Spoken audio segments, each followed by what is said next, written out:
All right, let's try that again. Good morning, everyone. It's Tuesday, April 28th, 2026. New day, fresh start. Welcome to Pitbull Traders Morning Game Plan. I'm your host, Manny. The purpose of the show is simple: real-time live futures trading, real-time technical analysis, and actionable setups, all with the focus on trader education and the mindset designed to drive consistent profitability. Every morning we come in with the same goal: build out the structure before the open so we're operating in alignment with the dominant forces of the day. Not guessing, not chasing. All right, so let's map it out. Obviously, some pretty big news just hit the wires with the United Arab Emirates leaving OPEC. Still hard to say what's the lean here, but let's see what the structure tells us and see how we should map out our day. All right, we're going to start off like we do every morning. We'll start off with the higher time frame analysis, and then we'll drill down and get a little bit more granular and look at the smaller time frames to make sure that we're operating in alignment with the dominant forces of the day. No audio. Magister, can you guys hear me? Mic check.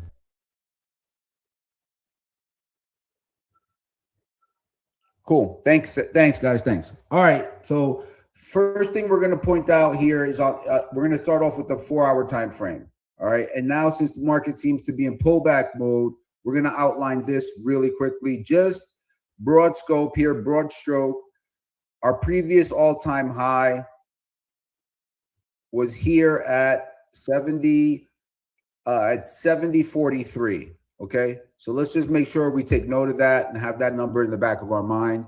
Any pullbacks that gain a following, we'll want to have that number on our radar for a potential bounce point. But we're very, very far away from that. I just wanted to make sure we outlined that. All right. On the 4-hour time frame. So for the last week and a half, we've been oscillating between 7,100 and 7,150. Yesterday, we broke out of that range, and thus far what we could discern from what happened is that it's looking like a look above and fail. Okay, so you can see that here. Hang on, let me make sure I have this right.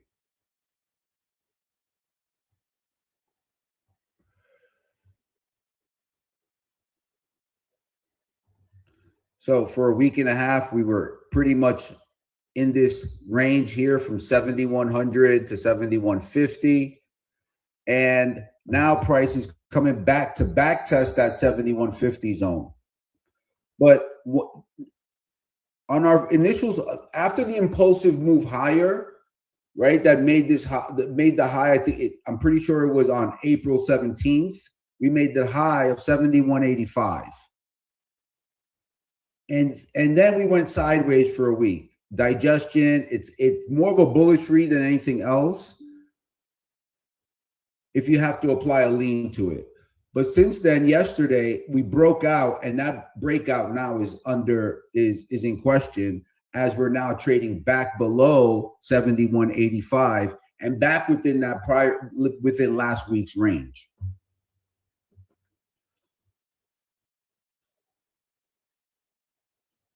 So if you extrapolate that entire week's range and you look at it on a profile, that the volume point of control in that range was 71.43, I'm pretty sure. And so let's make sure we understand that that's pretty much the midpoint and the highest volume traded for that week.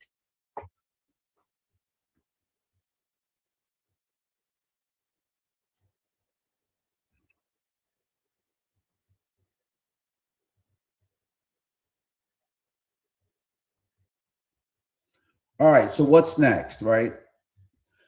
So yesterday we had the breakout. It was kind of like, it wasn't really an impulsive move higher. It was kind of like a grinding move, like a reluctant move higher. Price just drifted up and it kind of grinded higher. Overnight, we went up as high as 72.23 and then failed. And it was just this you can attribute this sell to whatever news had come out. But quite frankly, the sell started last night at about 8 or 9 o'clock. So this is just an extension of that move. News tends to exasperate or emphasize moves. And I think that's what we're seeing here. So let's get into it today. Let's see where's the rubber meet the road. What are the actionable setups going into today?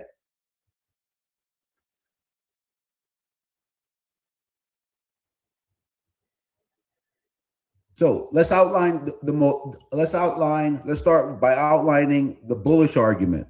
So the bullish argument, in order for us to get bullish here, say we're opening at 61.74, right?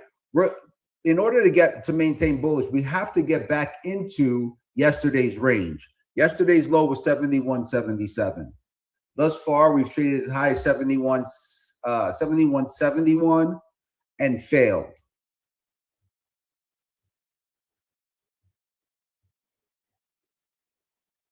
So do we get an open drive higher that reclaims yesterday's low, and we get a supportive pullback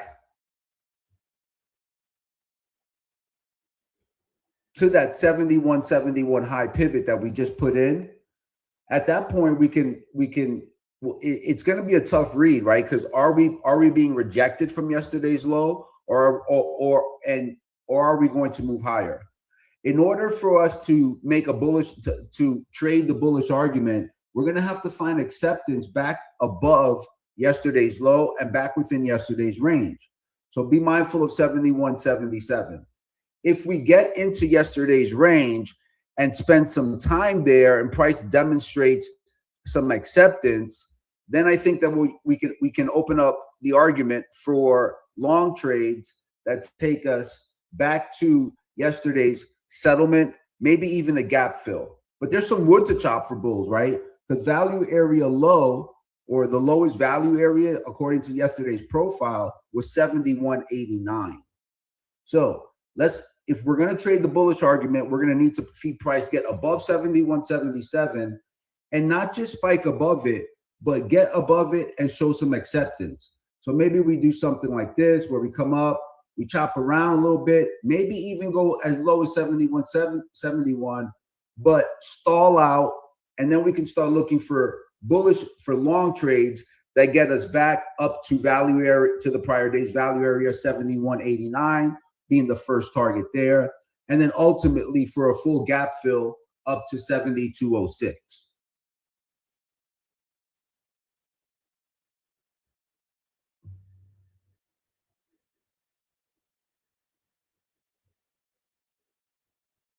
What we have to be on alert for, conversely, is a move that looks above yesterday's low, 71.77, fails to gain a following or fails to gain traction, and falls right back below outside of yesterday's range.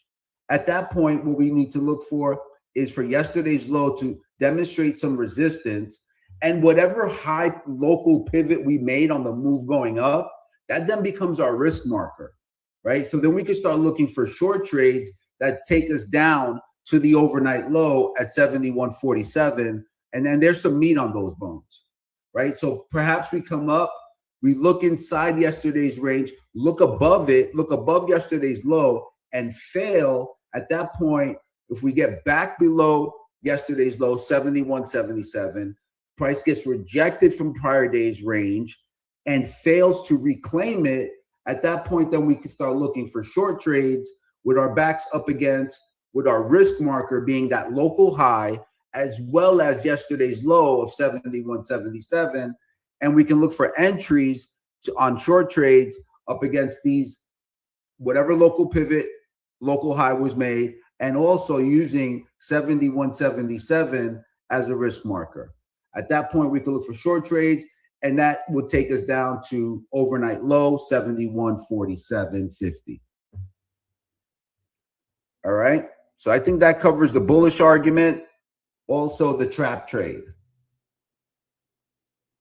Okay, so let's say we open and say we're opening here 71.65 and the first trade is down. So does price get below the 71, this pivot here, 71.59? Can we get below here? Price just back tested it and found support. But if we open and we get below that pivot, right, then we can start, then it's game on to the downside. It's pretty obvious. And remember, it's not, reading the tape, it becomes it's never simple or easy, but price leaves clues. And if ES is selling, like we often say, it's a hot knife through butter, dude. It's just going to cut through everything. It's going to move lower, and it's not going to be a question. Local supports will fail, especially small pivots like the one at 71.59. All right. So at that point, then we're looking for short trades with our backs up against this high pivot at 71.77. Forget the gap fill, and we're looking for targeting the overnight low back at 71.47. I think decisions will be made at that overnight low, 71.47. We'll get, obviously that's 20 points away. We have some time, but at that point, we'll be looking for, does price gain a following below yesterday's low, 71.57, get us back into yesterday to the thick part of last week's range, and possibly a move down to 7,100, which is the lower portion of the higher time frame balance area. All right. If we get to the overnight low, we're going to have to be on alert for a look below and fail, right? So this exact move happens, we get below that local pivot at 71.59. We trade lower to the overnight low. At that point, we'll have to gauge the strength and the momentum of the move and see and try to gauge the intention. All right, is price selling really hard? And if it is, we'll know it because it's going to be moving really fast, right? Or does price peter out, reclaim yesterday's low, maybe go back a little bit lower for that inverted head and shoulders type look, and then make a higher low for the move higher back into the overnight range.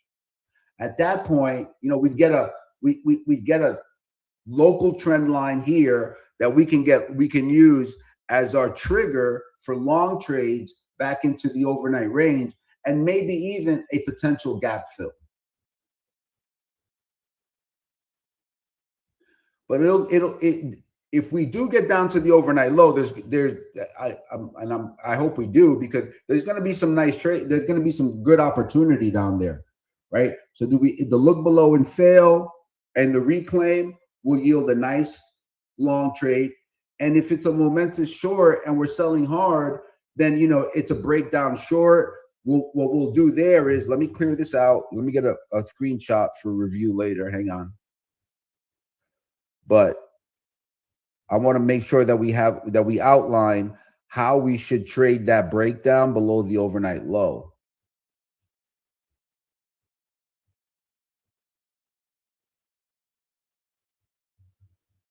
All right, I'm going to erase this now.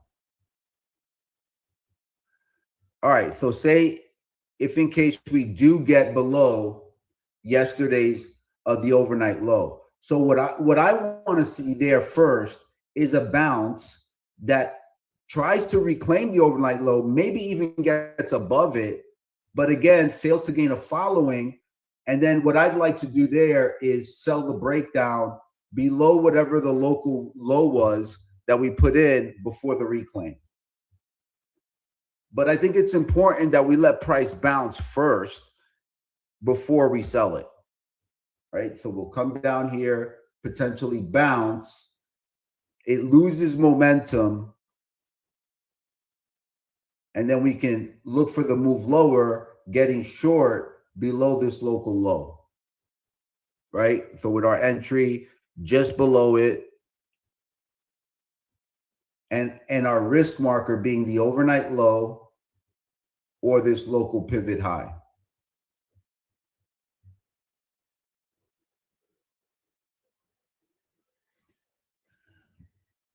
Our overnight inventory is net short, right? Let's not overthink it. It's net short. And so that puts on the table a corrective move off the open. So we need to be on alert for a move higher that corrects that overnight inventory and gauge where that move starts to peter out, right? So we already know that we need to reclaim yesterday's low, 71.77, for long ideas to stick. But if we fail there, then we can go back to the earlier scenarios that I outlined on short trades that would then get us back down to the overnight low.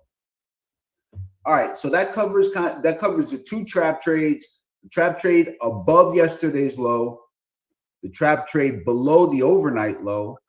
We also covered the most bullish outcome where the overnight inventory move corrects, reclaims yesterday's low, and then we can start targeting 71.90 value area low, and even a potential gap fill up to 7,200.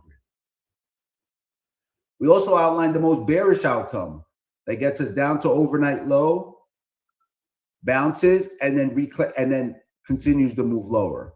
So let's use the overnight. Let's use the opening print as our fulcrum and use that to help us guide our decisions on whether we're looking bullish or more bearish off the open. All right. So as we can see here, price is already spiking up to retest yesterday's low. While the inventory is still net short, there's also been a large portion of that has just been corrected. So let's just be mindful of that as well. All right, there's the opening bell. Let me make sure I write down, I grab this opening print. That's going to be important for us to gauge. Okay, so we opened at 71.72. All right. And heads up, yeah, so that looks like a failed auction up there at 71.72.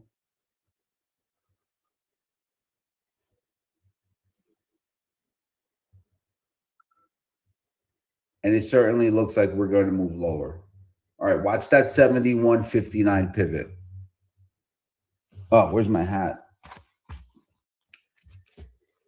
Can't make money without a hat on.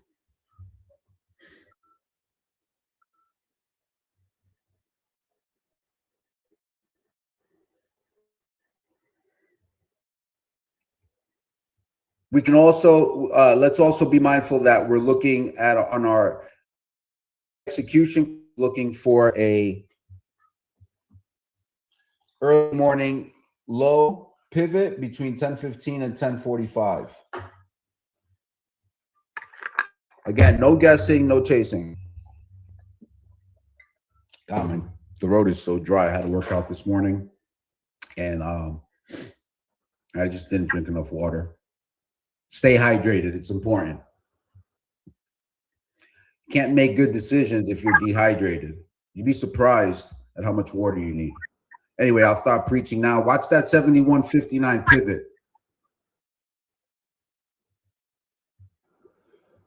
Looking good for my long trade either, but I have my stop in just above there, just below there. So if it comes down there and it snags me, so be it. The low is not in yet. See if we get a smaller bounce here so I can exit. I'll exit on whatever bounce we get. I'm doubtful. I had my exit. I had a long on at 71.52, and I was looking for 71.82 on the last piece. I did get 71.72 for 20. So I got 5, 10, 15, and 20 out of it. And now I have my stop. I'm locking in 10 points at 71.62. I just adjusted that right now. If price comes back down to test this pivot, which it likely will, I'm out. Also, let's take a look at the internals. 1.3 to 1 positive on the NYSE, 1.5 to 1 negative on the NASDAQ. So we're divergent here. All right. I didn't cover. I should have gone over the chop sideways look, but I kind of left that one on the table because I just with this frothy move that we've had lower, I just think that that's a lower probability. Oh wait, I don't. Dang, Bo. Sorry about that, dude. I had you on red. What's up, Bo? Can you guys hear Bo? I cannot. Hey, Bo, I'm getting. If you can hear me, I'm getting that the mic issue that tends to happen. The chipmunk, and that chipmunk mic, we'll call it.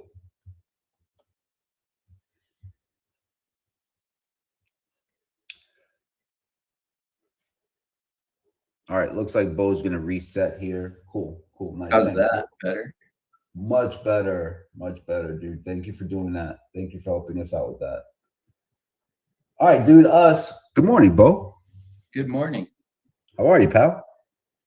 I'm great, thanks. How you doing, buddy? I'm doing pretty good. Hey, I was on this move lower. I was I know that you were kind of anticipating this move lower. Would love to hear how did you catch it? I did. I'm nice. Still short. I got stopped out last night before the session closed, and then I got re-short on the reversal entry at 72.16 3/4. So I've covered 2/3 of my trade, and I'm just trying to decide where, if I want to keep tightening my stop, how much I want to try to be greedy on this. What do you have, 72.16? Yeah. Sweet. Let me get a screen share.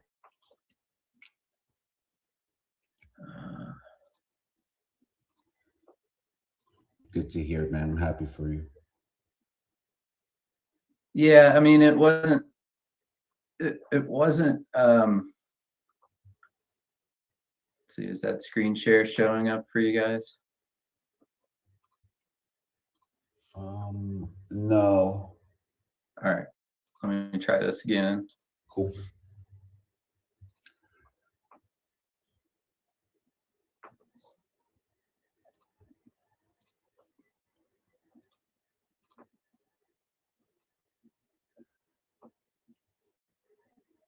Okay.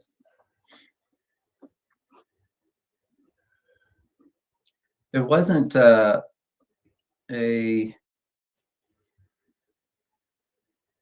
no, this wasn't it. It's sort of like a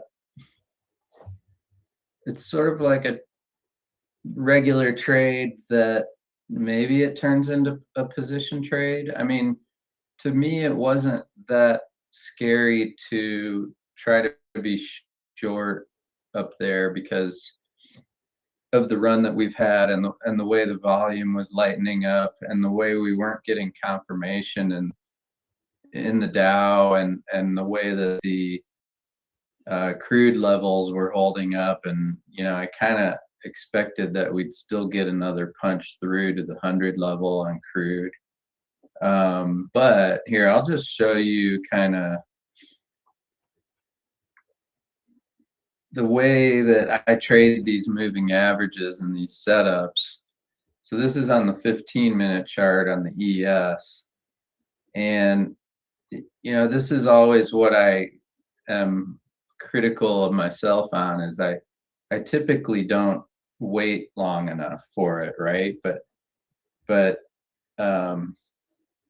when you get the rollover action, okay, so up here in the aftermarket, I had gotten stopped out,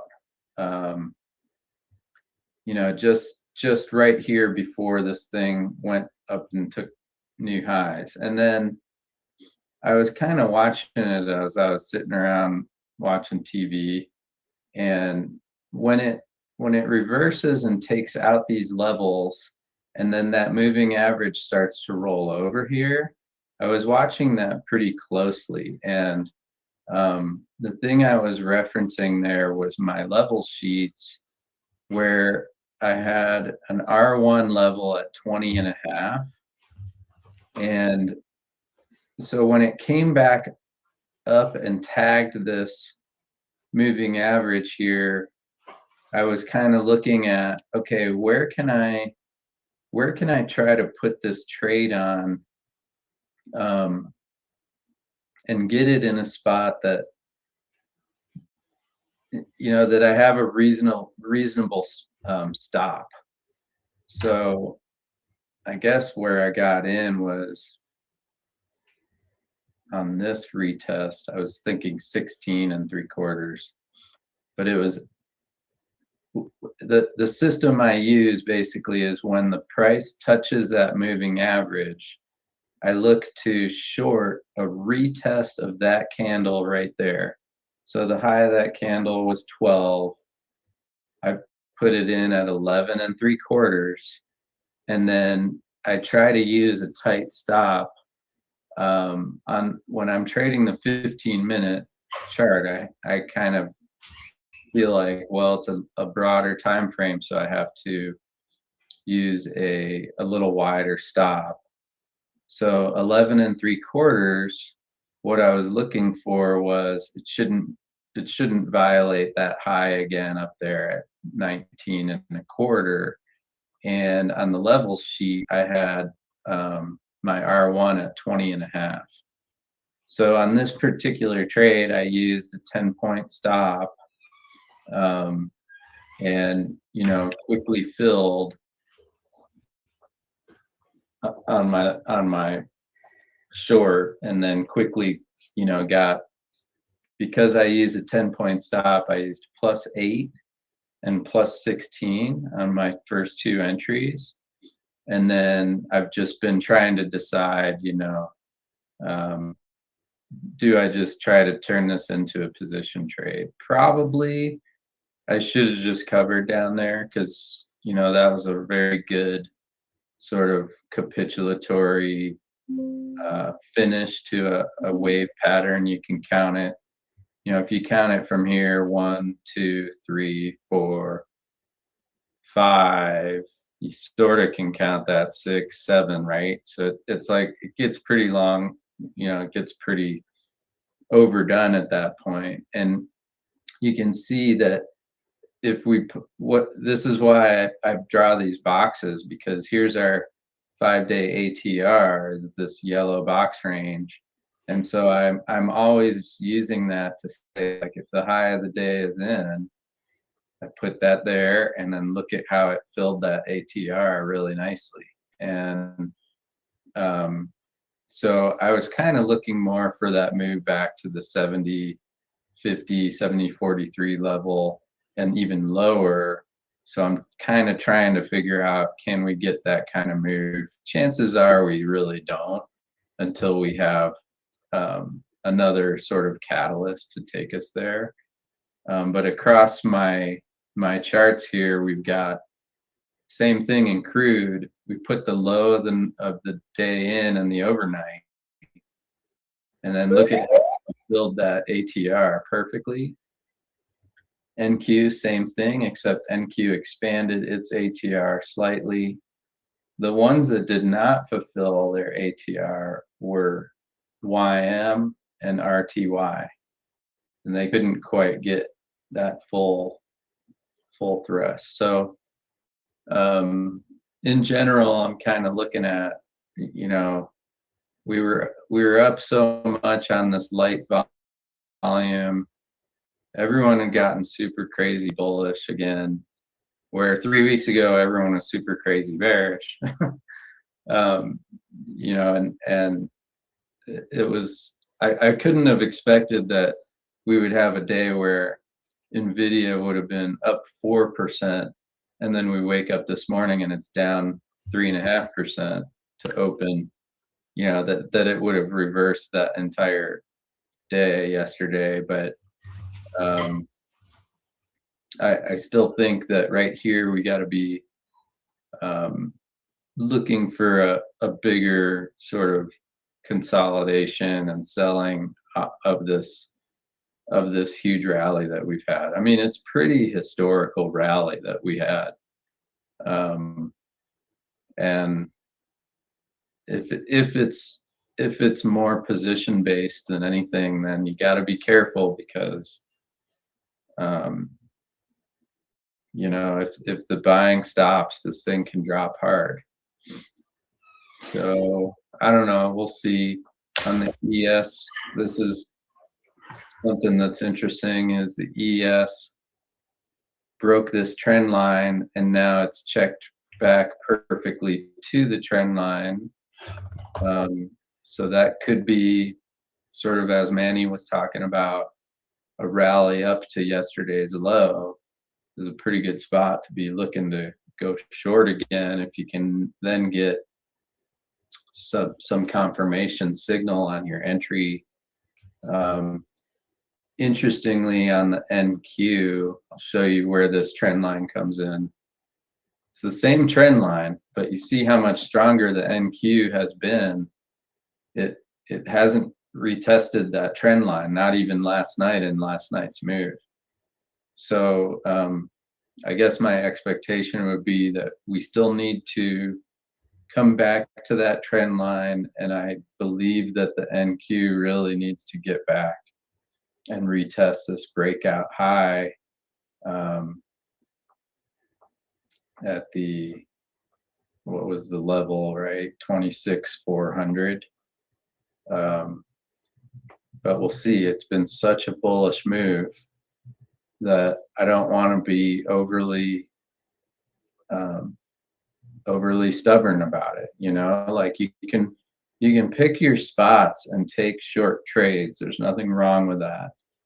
But you've seen me before get too stubborn and too, you know, attached to my positions. That's what you don't want to do. So I'm a good example of someone who can make some good trades, make some good setups, and then kind of lose some of my process, get overly opinionated about things, and you know, it really can cause some fluctuation in your P&L and your consistency and stuff. So it's really better, as all these guys talk about, is just find your one or two bread and butter setups and just trade them, you know, without bias, without your opinion. Your opinion means nothing, right? I mean, the if-then statements and the opinion can mean something if you're aligning it with your trading plan. And that's what I think, you know, Manny and a lot of the guys in this room and I'm Pro room, David's room, a lot of people in here do that really, really well. So I continue to try to learn from that and not be too stubborn. Like if we correct this whole move, what about that? You know, like you talked about it, Manny. What if we go back up to new all-time highs today and this was just the reload that everyone was looking for, and they just start squeezing the hell out of this and pile back in ahead of tomorrow's FOMC, tonight's big earnings numbers. I mean, who knows what's going to happen on that stuff. So I'm kind of and I a good point, Bo. And for the folks watching on YouTube, Bo mentioned earlier about wave patterns, and what he was speaking to specificity there was Elliott wave, the Elliott wave discipline, and the way that works is typically with Elliott wave you get a 5-wave pattern, right? That then falls into a 3-wave counter trend move. So just to point that out here, so you know, just eyeing it up really quickly, you know, there's more granular ways to measure the move, but you know, you can see that you had one move down here, you had a counter move up, 1 is down, 2 is up, then you have 3 down, 4 up, and then 5 down.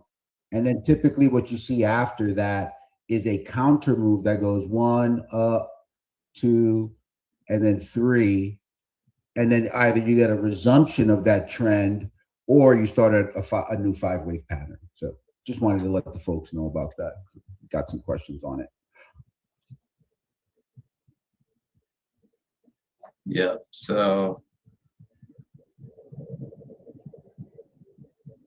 let's see here. All right, guys, heads up right here quickly. We are oscillating right now at that level we outlined in the pre-market, right? So 71.77 is yesterday's low. And early signs on the order flow is it was very, very thin from 71.80 to 71.83, but we'll have to see.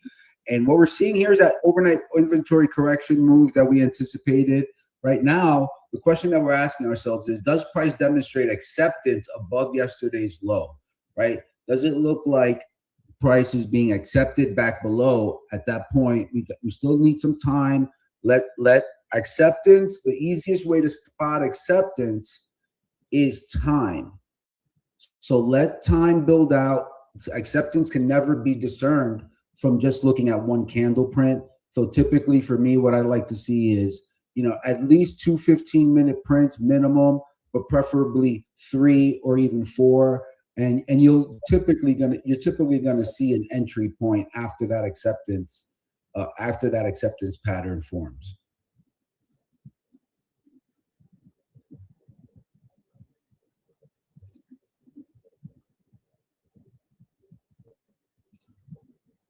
So heads up here, you can see we're weaving above and below yesterday's low, and I highlighted that we certainly are thin between 71.80 and 71.83, and you can see that here on this last print. Where did we go to? We traded right to 71.80, and price pulled back now and went as low as 71.72.50.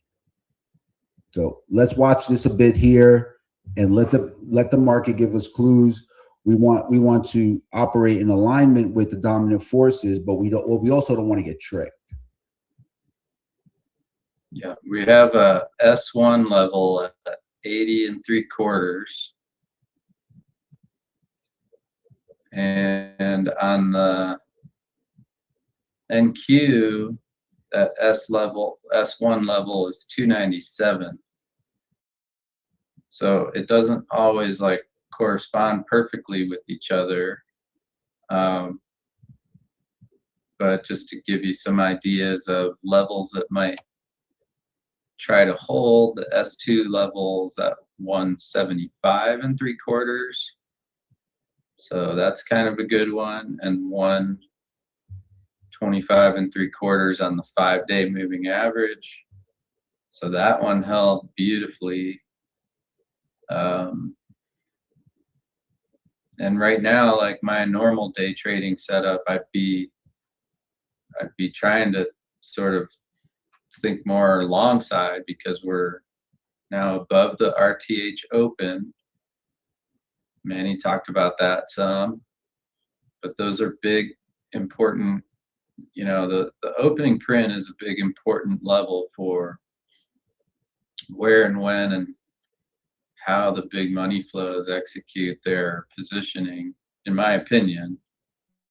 So oftentimes you get these really good entry points off of the opening print based on, if they have more to buy here, they've kind of thrust this thing higher. Now, if it comes back, if you want to take it, you can try buying again at the opening print, and it depends how tight you want to be with your stop. But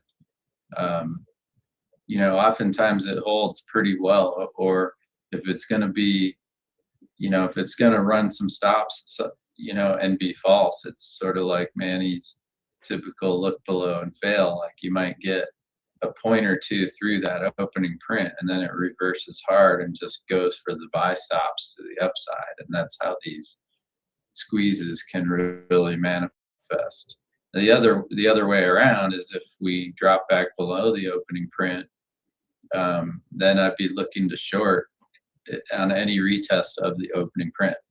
So it just depends on how that price action unfolds. For me, that's the way I trade, is I kind of watch how the price reacts at these levels, and then I kind of adjust my my trade ideas accordingly. But usually, the longer I wait, it's hard. I've always had a hard time trading early. For me, I get a much better feel and a much better confidence level of watching the price action for a while, and then and then trying to engage after the first hour or something like that. Yeah, I couldn't agree with you more, Bo. I'm a shitty trader at the open. If I'm not in anything, I just want to sit it out. And I think that's important. Bo brings up a great point, right? Know what kind of trader you are. Know where your strengths, know where your weaknesses are. If you're better at following like a trend following methodology, double down on that. If you're better at mean reversion and scalping, then double down on that. But it's key. It's really helpful to know where your strengths lie and where your weaknesses. It took me a while to figure that out, but it was an important piece.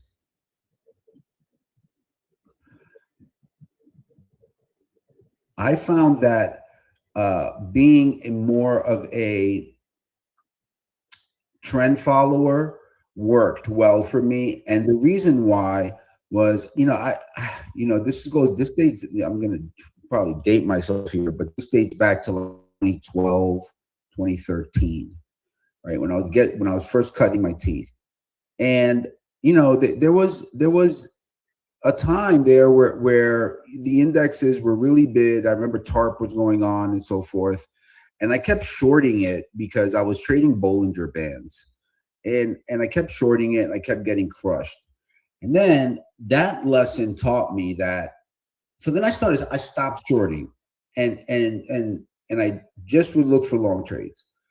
And what I learned in that time was that for my personality type, I was able to do better on long trades, even in down markets. So and then again, this is probably over the course of a year or two figuring this stuff out, was when it finally hit me that I could make money on the long side in both tapes, that I could probably just stick to that. All right, guys. So really quick, heads up. Let's just get back to the tape. So we looked above, just like what we outlined in the pre-market. We looked above. We looked into yesterday's range, and now we're going. And that was rejected. Now we're making that move lower. All right. So I exited that long at 71.82. As I mentioned earlier, I was offered there, and I got lucky as fuck. Excuse me, because we traded as high as 71.83, and then it tanked. I did have one left on, and I got stopped out on that one below 71.72, below the daily open. So you can see there, like, real world practice on how to use that opening print. I know Bo is big on that. He often talks about it. He uses it really, really well.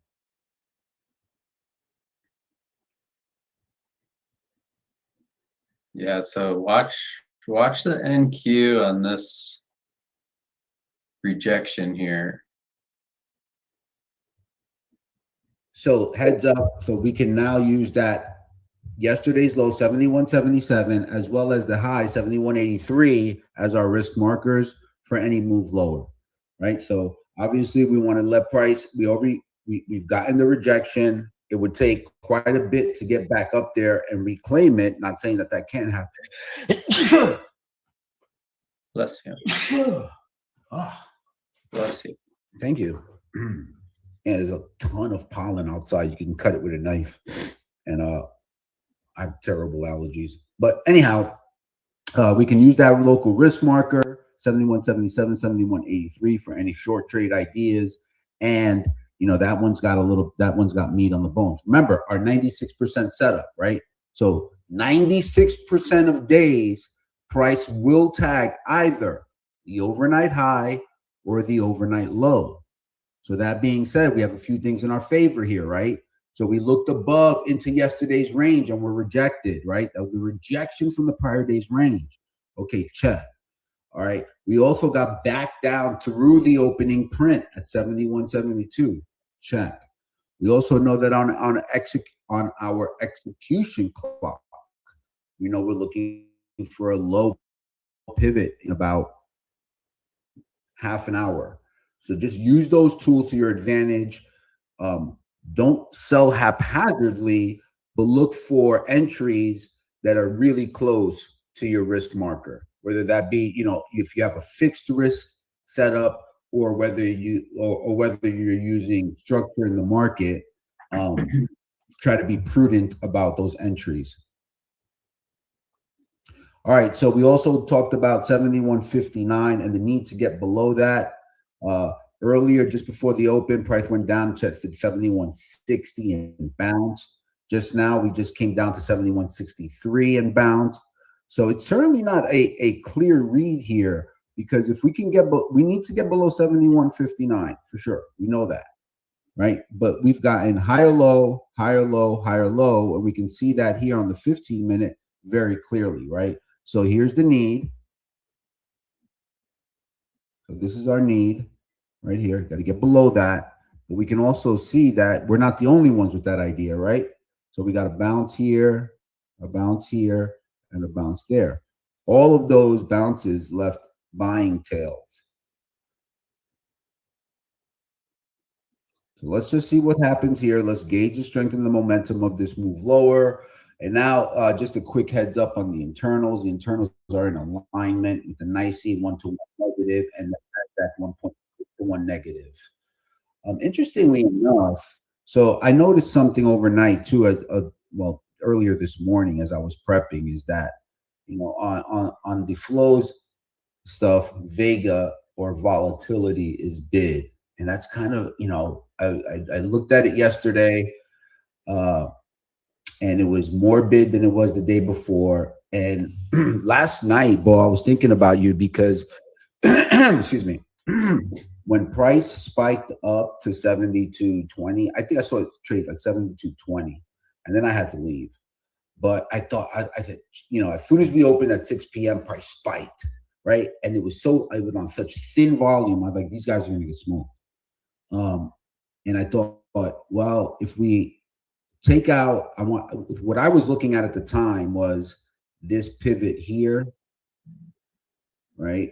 I was looking at this high, and then we kind of retraced it. I said, if we get below it, I'll sell the next retracement. So if we got below this, I wanted to get short, and I was already gone. But I noticed this happen on my phone, and I was like, oh, I just missed that trade. But obviously, if I would have known that we were going to trade it low, from 72.15 down to 71.45, I would have hightailed it back to my desk.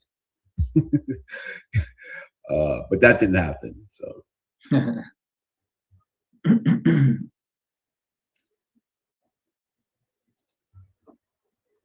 So here we are. We're back testing the opening print, 71.72. Remember, our risk markers are 71.77 and 71.83. Any short trade ideas, we want to get in as close with our backs up against there, so we have to risk as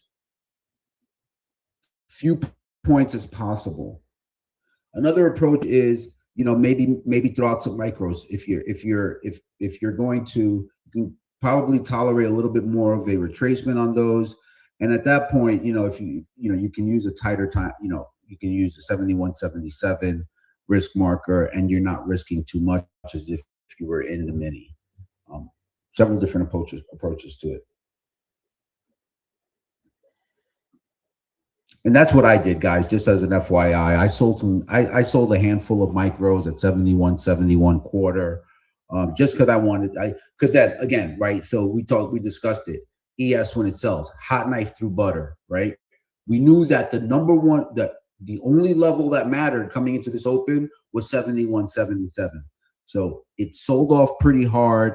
I didn't want to jump in mini, so I just took some micros. And I looked to sell. I was just offered at 71.72, and that order did not fill. And I was offered at 71.75. I was front running it by a tick, and that order did not fill, and I canceled it. Again, looking for that low pivot today on the execution clock. Looking for a retest of the overnight low at 71.47. Obviously, we're not going to go there in a straight line, although we'd like it to. Do me a favor, you guys that are watching on YouTube, drop a like, hit that subscribe button. Plenty of more stuff coming at you. We also are I'm also letting everyone hear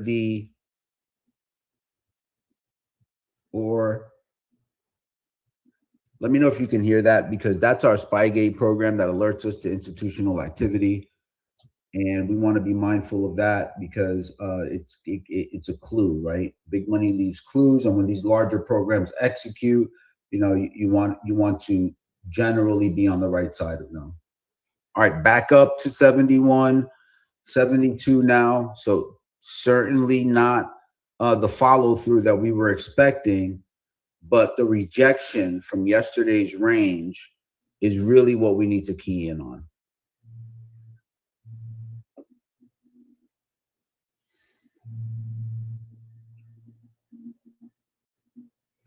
Also, for you guys watching on YouTube, if you go to when you purchase an evaluation at pitbulltraders.com, the Spygate program comes with that, so you can be alerted to institutional activity. And I'll tell you guys, if you're looking to pass an evaluation and you're on the right side of the institutional activity, it makes things a lot easier, right? I mean, there's one tool that we have that you can essentially pass your evaluation in one trade. And that's at the end of the day with the MIM. And you can find that on MrTopStep.com.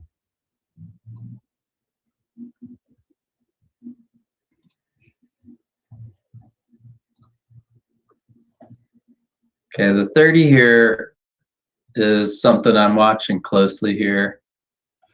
I think if it breaks this 5% level and starts moving towards that previous high in May. Bo, that's interesting you bring that up, right? Because I was also looking at that move in the 10-year up above like 4.3, 4.32. And, so we all know Fed's tomorrow, right? Everyone is looking for a cut. But with yield spiking, guys, and I wrote about this in the opening print yesterday, with yield spiking and bond spiking, what no one is considering? A hike.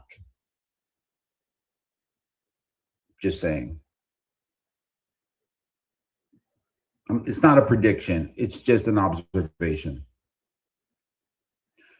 All right, so I got stopped out of those micros at 70. I didn't risk much. If we got back above the open, I didn't want any part of it. I don't want to sit around and chop, right? It either goes or it doesn't. I can always resell them later. That's the great thing about trading ES. Liquidity is so thick. You literally can get in and get out whenever you want. So I don't want to sit around and chop. I want to keep a clear, fresh head for fresh opportunities. And also the inability to break below that 71.59, that need that we discussed earlier, that's a big deal. And that puts a retest of yesterday's low at 71.77 is back on the table.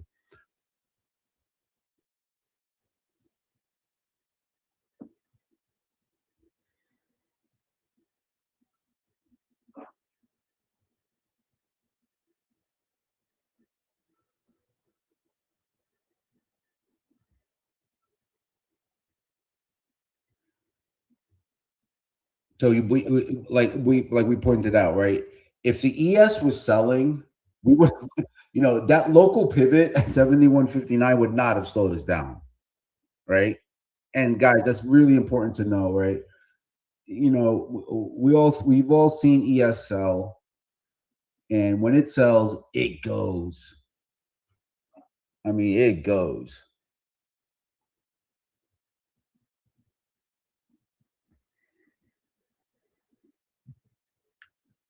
That's why I like to pay attention to the day ATR and what the overnight price action has done relative to the 5-day ATR. If we've already, put in that range, fulfilled that range, I mean, that's a decent amount of selling. And then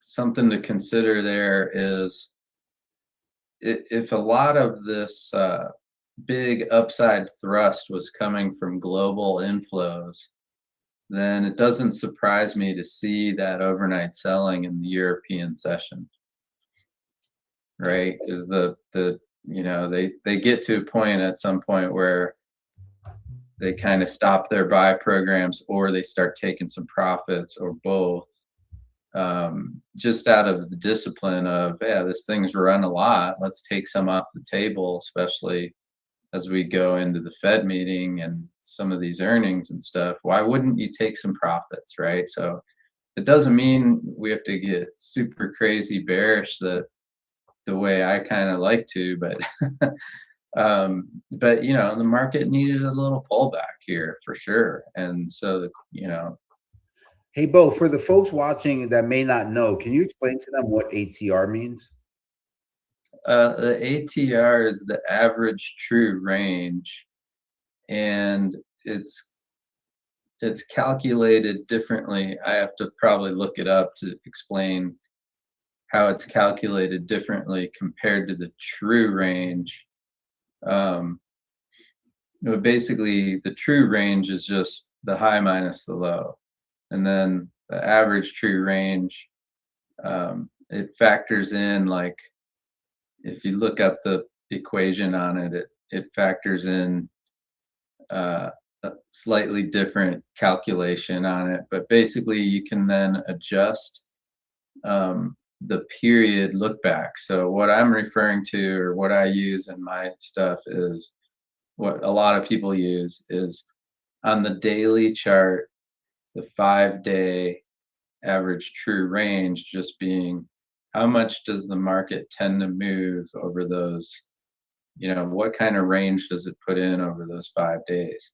And now a lot of people in their day trading setups also use it just to try to help with what intraday volatility adjustments look like. So I've started putting it on my charts as well here. Like, so on the 15, if you look at this bottom panel down here, this red line is the 5-period ATR based on the 15-minute candles. So you see how in the overnight, before we made this last big drop lower, it was like around 7 or 6 or 7. And now, because of how the volatility, how it had this big move lower, it started getting up to closer to 10, 12. Right now it's at 14 and a half. So the way some traders use that is they say, if you're trading off the 15-minute chart, then you have to know that right now these 15-minute candles are essentially putting in an average of about 15 points of range per candle. So it can help you with trying to figure out how big of a stop do I want to put in on a trade. I'm kind of the type of guy that likes to just use sort of like, I'm trying to often be using the same amount of stop level, but that's because I'm usually trading off a 1-minute chart, and it's so fast that I just like using tight stops. But if you do adjust and take a trade off of a different time frame, especially a higher time frame, then usually that means you're going to see more price range, which means you need to adjust your stop wider in order to not get stopped out on the noise. So the noise, you can use that 5-period ATR to identify kind of what does that noise look like. And on the 15-minute candle right now, it's, do you want to use a 15-point stop? Like you can, like, that's sort of how a lot of people use it.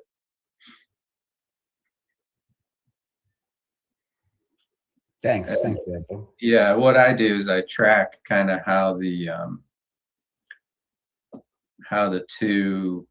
Let me show you something from my personal charts here. I'll just do a thing like this.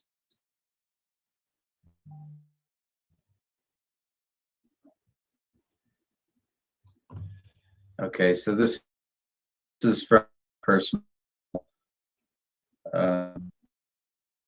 needs that I track every day. Daily chart, a faster one, a 3-day ATR versus a 5-day ATR.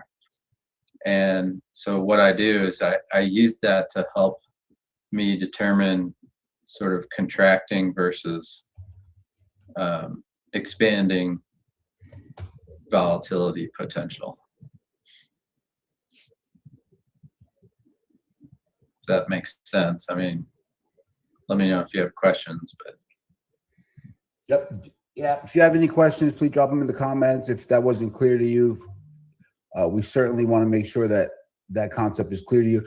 And in both, I'm correct, right? You can also use like there are different folks use different time frames for ATRs, right?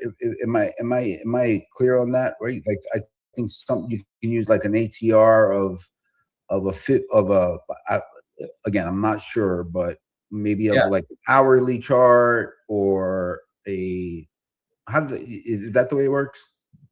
so you can put it on any chart, any candle chart, and then the period setting is just taking whatever that period look back is. So it's the same as it's similar to like how you change your settings on your moving averages, right? Like you can use a moving average with a look back period that's longer, and then you get a slower moving average. Or if you use a look back period that's shorter, it it fluctuates more. So that's what on that link I just post to the. You can see there's a 3. I use a 3-period and a 5-period, just to gauge whether it's contracting or expanding. And then kind of the main one that I pay attention to is the 5-period look back.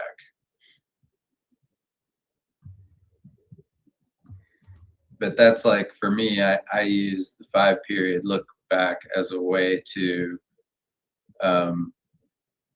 help define how much of a stop I want to put in, and also what's my expectation for capturing a move. So I've said it before, like if you're a trend trader on a short time frame, day trader kind of person, and you know that the ES right now is moving 80 points a day, if you get 50% of that, that's pretty damn good.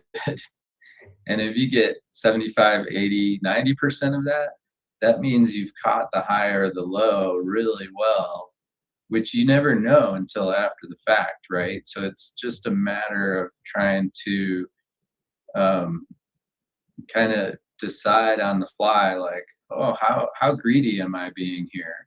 If I'm short right here and I want the market to drop another 200 points right now, like, okay, but is that going to happen today, right now, without any news catalyst? Like, no. Right? So and that's why Madge's question earlier was, hey, is this a position trade? Yes and no, because you can sometimes, and you've seen like Manny do it a number of times, he'll sometimes take his day trade and it becomes a beautiful, beautiful position trade where he holds it a few days, makes a lot more money than I would have been if I were just closing it out, right? And a lot of people around the world are great at that, especially on the long side.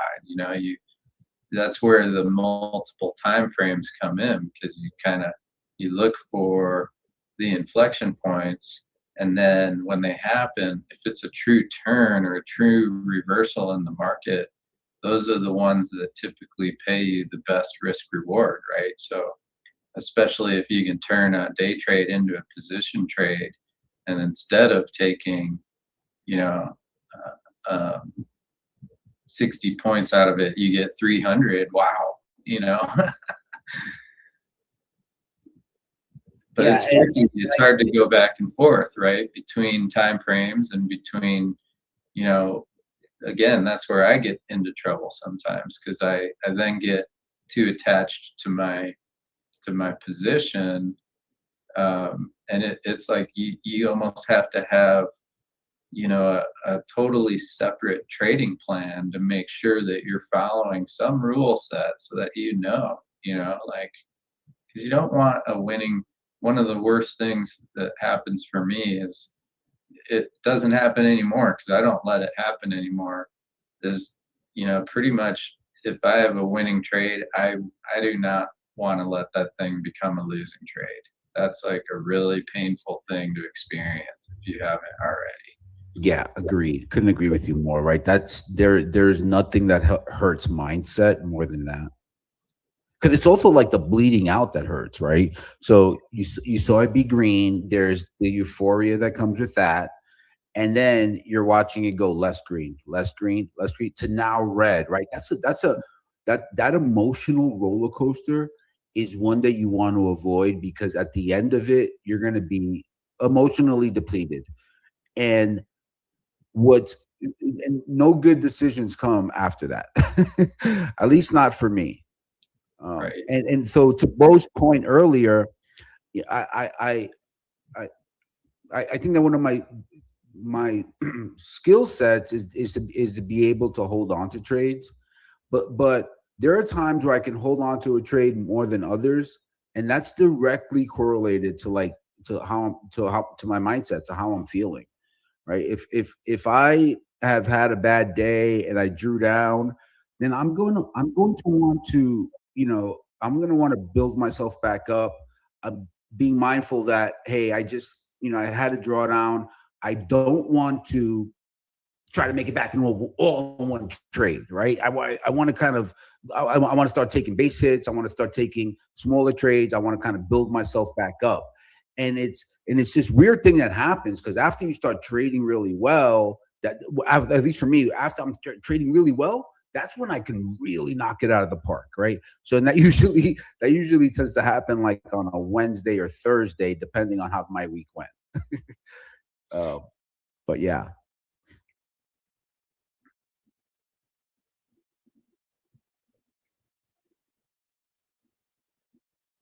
All right, guys. So here we are, right? We're still oscillating. We are below. This is a more difficult read, right?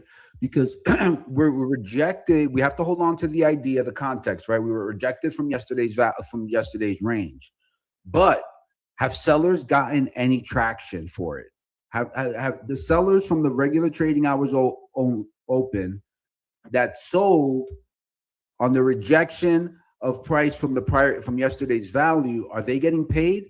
Well, no, they're probably getting a little hot under the collar because we keep making higher lows. So understand that, yeah, we do have to stay short-sighted here, but there are warning signs that are telling us, hey, maybe this thing is starting to peter out a bit. So let's just watch it here. I did sell them again at 71.74. I did sell them again at 71.74, and then I took off one at 71.69. And now my stop is at break even 71.74, and I'm looking for a retest of the overnight low. So linear outcome, right? It's either stop or target, not touching it.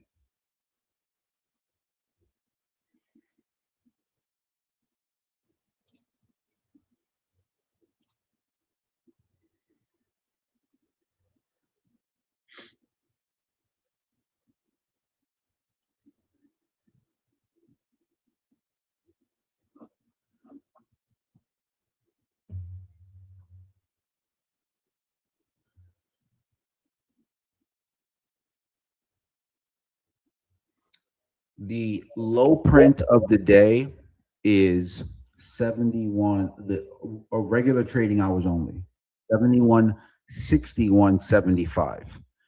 And from my experience, that just looking at the order flow gauge, just a pure order flow read, and I can easily be wrong, but I'm going to say that that is not the low of the day. It's not. Again, if you watch this for as long as I have, you know how these things develop, and you get through and look for it. And if I had a gun to my head, I'd say the high of the day is in.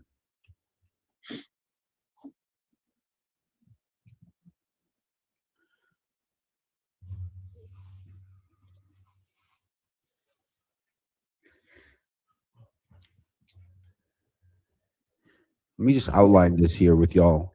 So say that I'm gonna just thinking from a this low of the day is not in, right?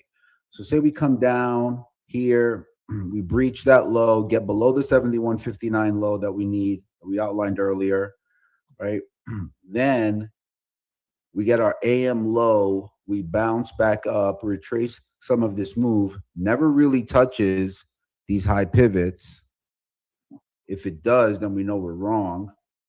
But then at that point, we can look for a sell somewhere below the daily open, right, on a retracement that get into our anticipated lunch high on the execution clock, right? So that would materialize somewhere around noon.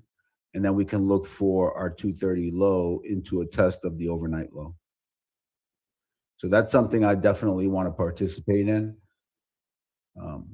With the understanding that this move is kind of petering out here, we might get some chop sideways uh, before a directional move, but low of the day is not in.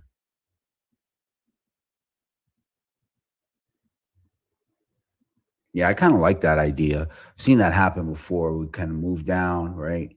It peters out. It never really reaches here, right? But instead, we bounce back up, and it never really reaches here either. We're just oscillating back within range. Easy to get confused in that, but trade the edges.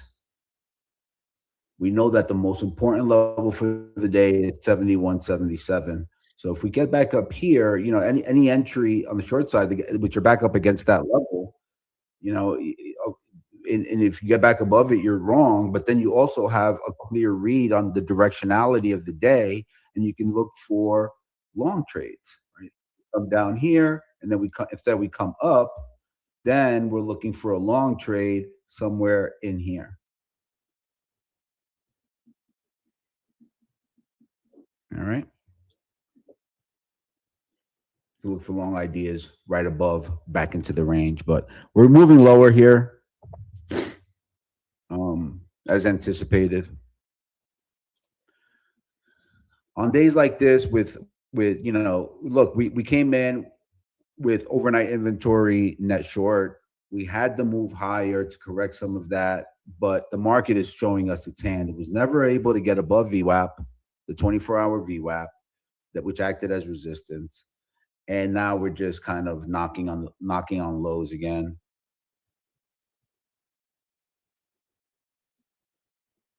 Yeah.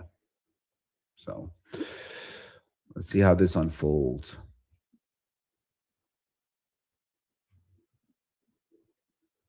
Like I said, I'm gonna keep that short on. Maybe I don't get the target, but I'll trail it. I'll trail it down after we have some better structure. Man, I did not drink enough water this morning.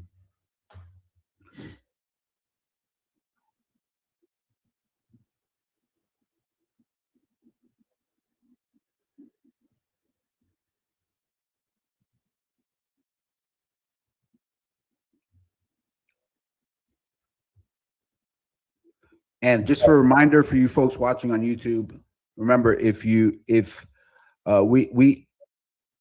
have not we're live streaming every day. We have education. Our main goal is when we kind of build this out was to really to take what we were doing in our private community and share it with a larger audience to help people uh, make some money and be successful traders. So education is a big part of what we do here. We also have our funding arm at pitbulltraders.com. And again, if you purchase an evaluation, that comes with the Spygate tool.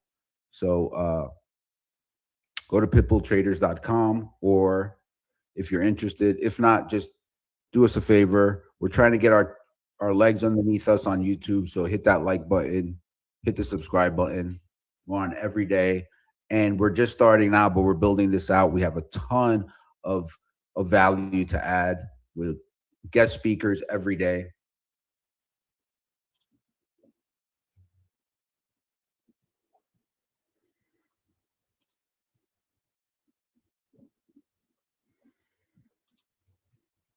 Yeah, we're chopping around here.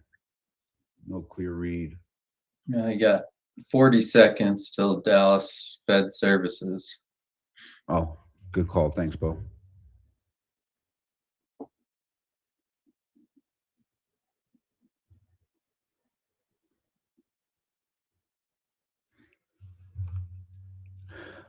Real quick bathroom break. I'll be right back.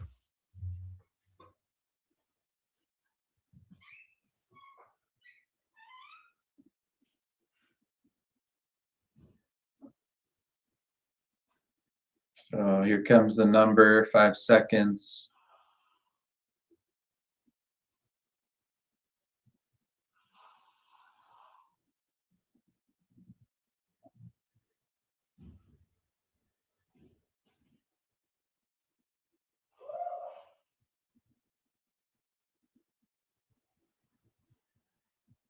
Still waiting.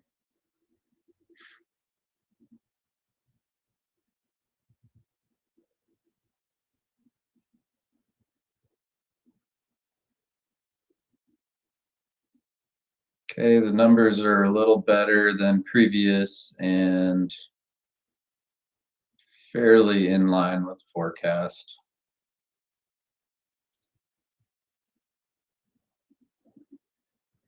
So not much to see there. The thing about pricing and positioning ahead of big earnings and Fed meetings and stuff is it just, you never really know if you're going to have, like, there's two scenarios that I kind of think of. Is sometimes you get choppy movement, like yesterday, low range day, choppy movement. The market's in wait and see mode. But then you can also just get days like, especially as you get closer to the announcement, where positioning, it only takes one trader in the world to move the market, really. So one big hedge fund or one big institution or whatever that needs to reposition somewhat going into the announcement. So instead of waiting, sometimes you see the nice trending moves ahead of, the day or the day or two, day of, the morning of, or the day before. You don't know if that's going to happen or not. So I try not to be too opinionated that way as well about, is this going to be a choppy day, or is this going to be all these kinds of things you only know in retrospect, right? So you kind of just have to take your best guess and see how that plays out. And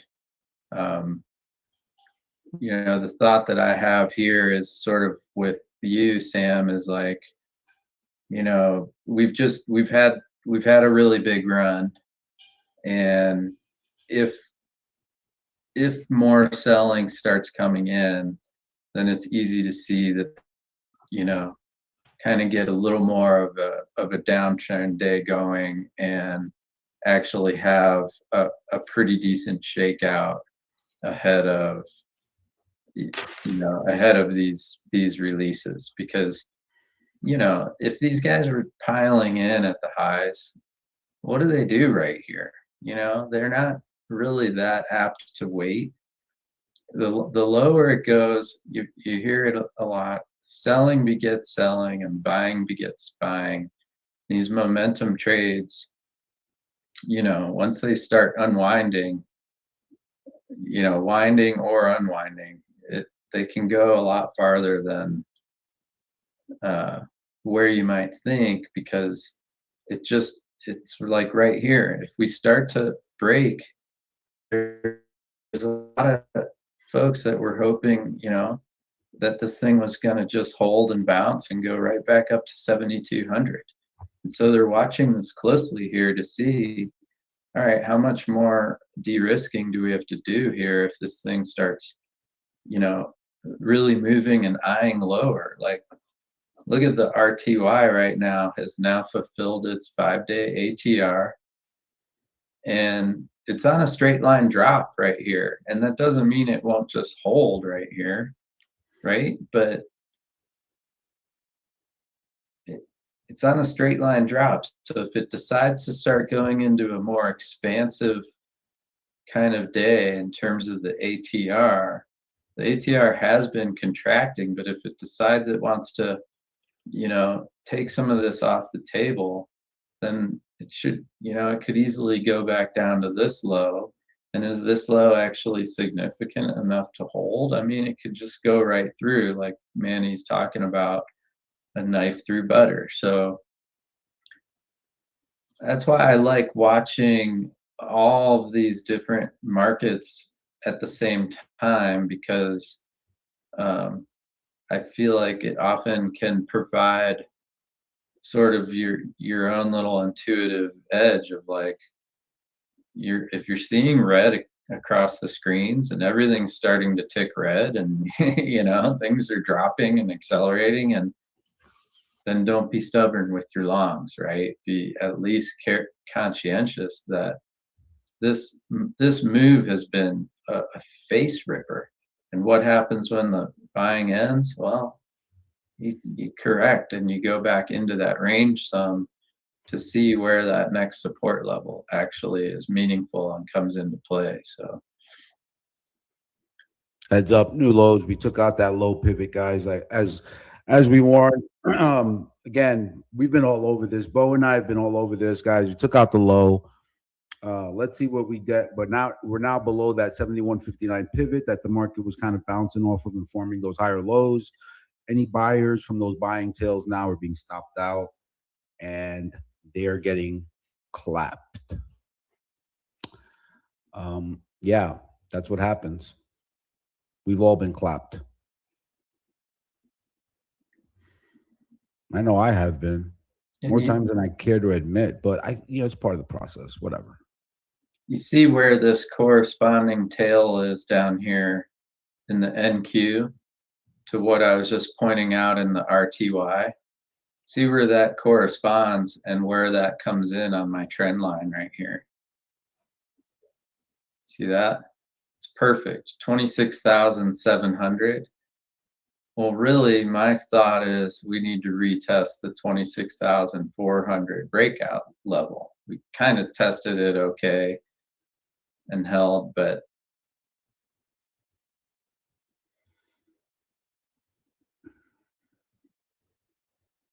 that's really not anything like terribly damaging to go back down to that level. And if it was real, then you should see an absolutely huge buying influx come in at that point. But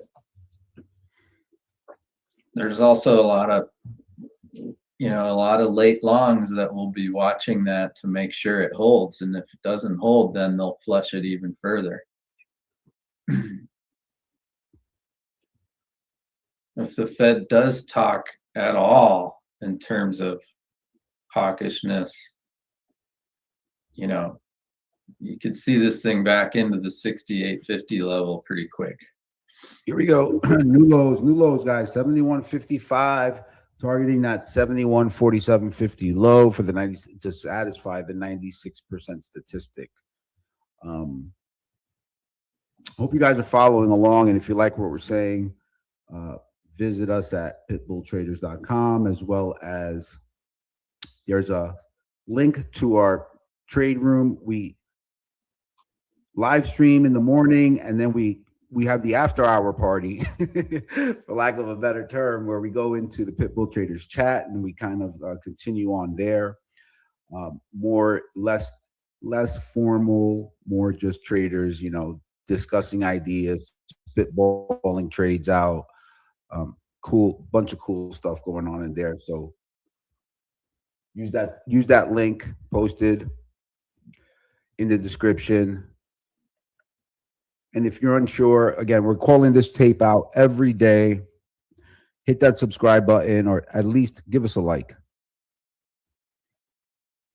Okay, here we go. I'm looking for that target now at 71. I'm bid at 71.44. Bit greedy, I think, but whatever. The target should be 71.48, front running the overnight low at 71.47.50. I have 71.44 bid for a 30-point gain, which is what I'm looking for. So I got 30 on the way up, 30 on the way down. But in full disclosure, though, the long trade that I caught, I had 4 scales. I had 5, 10. No, I had 5 on. So I had 5, 10, 15, 30, and then the other one got stopped out for, I think, 10. That trade took me two attempts. On the first attempt, I got stopped out for 5 points, and shit happens.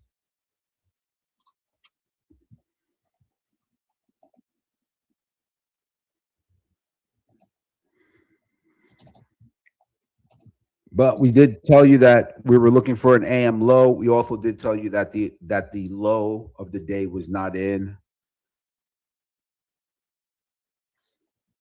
I hope you guys caught a piece of it. Those of you who are watching.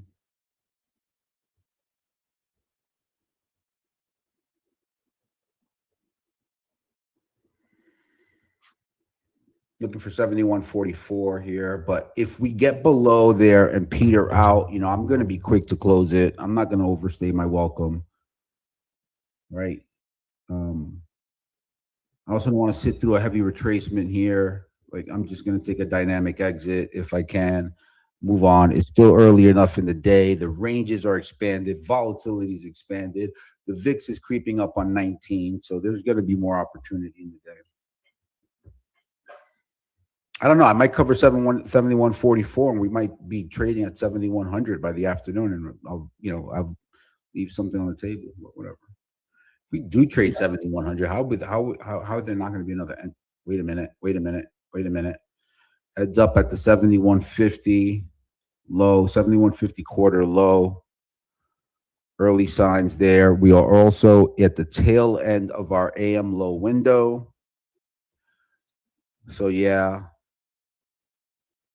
I'm gonna take another one off here, and I think for what this is 17 points. I'm gonna take it because I think that's like $800. I want to give that back. 71.50 quarter low. Yeah. Why not? Still have one left, but where am I going to trail this? So I'm dropping my stop down to 71.64 to lock in 10. That overnight low will get tagged at some point.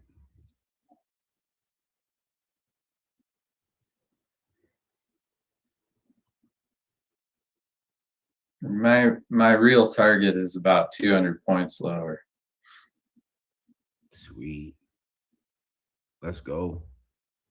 But again, I don't expect that to happen today, but yeah, so good. I'm glad you mentioned that.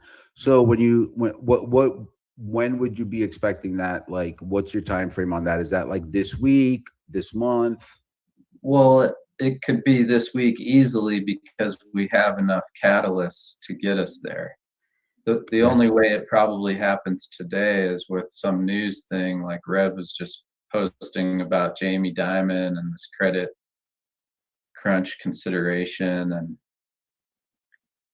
And you don't have to look very far to see that consumers are starting to feel the pinch. And it may not matter for the stock market, but at some point it also may matter, right? So I don't know. I just, the move we had was too fast, too much too fast. And my overall thesis has been, and this actually comes from my dad, just saying, look, when you have these periods of inflationary pressure, it really puts the Fed in a pickle. And you can go for a long number of years where you can just trade sideways and in a big range for a long time, because every time unemployment gets bad, the Fed cuts, and anytime inflation rears its head, they have to hike. And they don't know what they're doing, and they're always behind the 8 ball, and they just think that they can, like, reverse course on everything, and that the market's going to respond, and it doesn't. The market's the leading indicator, the Fed isn't. So, what if our kind of range in that scenario, what if our range is sort of, yeah, we might be expanding a range as well. Like, what if it's sort of like 7,500 to 6,000, but we could be in that kind of range for 10 years. If my biggest concern is a real hyperinflationary scenario, and the reason that I'm so worried about that is all we've been doing is printing. So go read, Lynn Alden's book, Broken Money, or whatever its title is. Think back to historical times when, the more money you print and everything, these things, they don't typically end well. And it's really hard to predict when that will be. But, fiat currencies are not, it could be that we enter an age where oil is the new reserve currency. What does Rev think about that? I don't know if he's talked about that at all. But, the dollar doesn't have to be the reserve currency forever. And,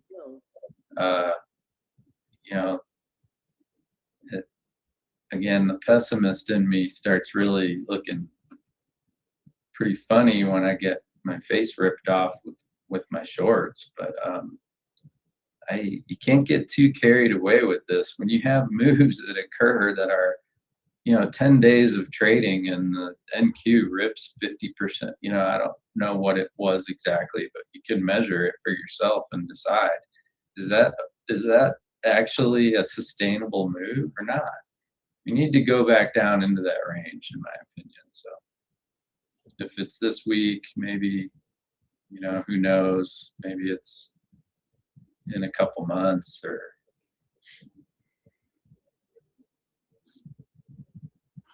yeah, that's above my pay grade. So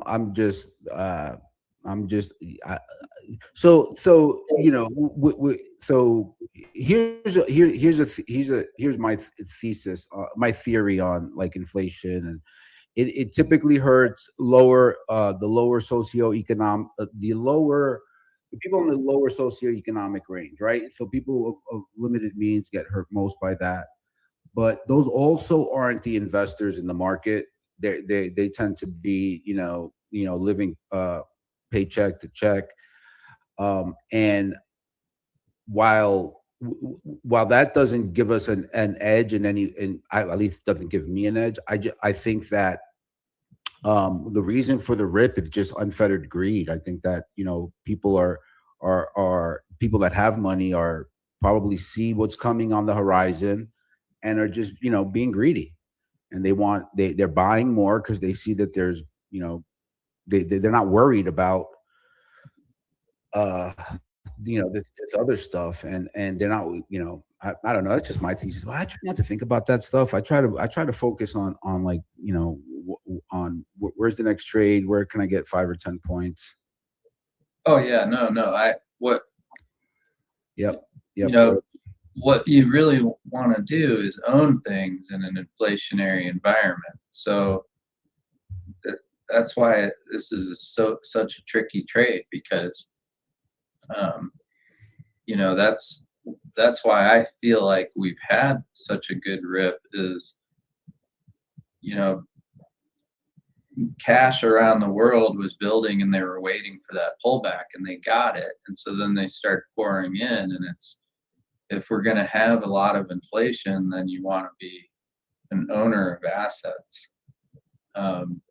And just the just the question is, like, at what levels, and whether those levels are sustainable and stuff. So you're seeing, those different conversations all the time in terms of AI and is it going to be super boom growth cycle, or is it going to be like deflationary overall? And I tend to think that it's going to be super boom growth cycle.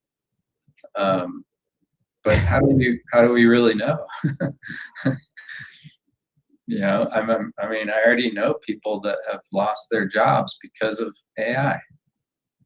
So I don't know. Man, so to that point, I mean, I'm going to say something that I thought it's probably not funny, but so I saw a video of like like a textile fabric place in India, and and it was probably like 25 to 50 workers in a room sewing garments. And the one thing that I noticed about that was that they had each employee with a camera on their head, right? So like, you ever seen those flashlights that you wear on your forehead to kind of brighten what's in front of you? Yeah, each one of them had that, but it was a camera, and the owner of the plant had each worker wearing one of those, and what was tied to it was an AI program, and they were teaching the AI program how to do what what these workers are doing. And I thought to myself, gosh, that's so cruel, right? They got these guys wearing a camera, and they're literally going to take training something how to take their job. And there's a big pushback, I think, right now, from a lot of college grads and so on and so forth, because these data centers are hurting the economy, and they're finding it harder and harder to find jobs. I mean, the goal of corporate America, right, is to have AI take white collar jobs. So we're seeing trends going towards more trade schools. But you're also going to have a legion of students with expensive degrees and no prospects for jobs. So my niece, who's she's a physician's assistant, right? She's super bright girl, and she was dating this guy, and he went on 6 interviews at JP Morgan Chase, and they gave him an offer. He took the job. He was set to start in like 6 weeks or 7 weeks. This is like 3 months ago, but he was set to start in like 6 weeks. Super excited about it, right? And they're young. They're just out of college, so they're excited at the prospect of where their life is going. And it ended up that JP Morgan pulled the offer and didn't give him the job, and it was due to automation. And so and that now he's working, I think he's managing, and he's still looking, and he's a bright kid, graduated from NYU, super bright kid, but he's looking for work. He's managing an enterprise car rental place. So from Hope, hey, heads up, guys, we just looked below the overnight low and bounced. So let's get back to the tape here. That is in alignment with our AM low. I don't think that low will hold, but we're certainly in for a bounce here. And we already got it. I mean, we bounced from 47 to 54. But just be careful. This thing is getting really, really froggy here.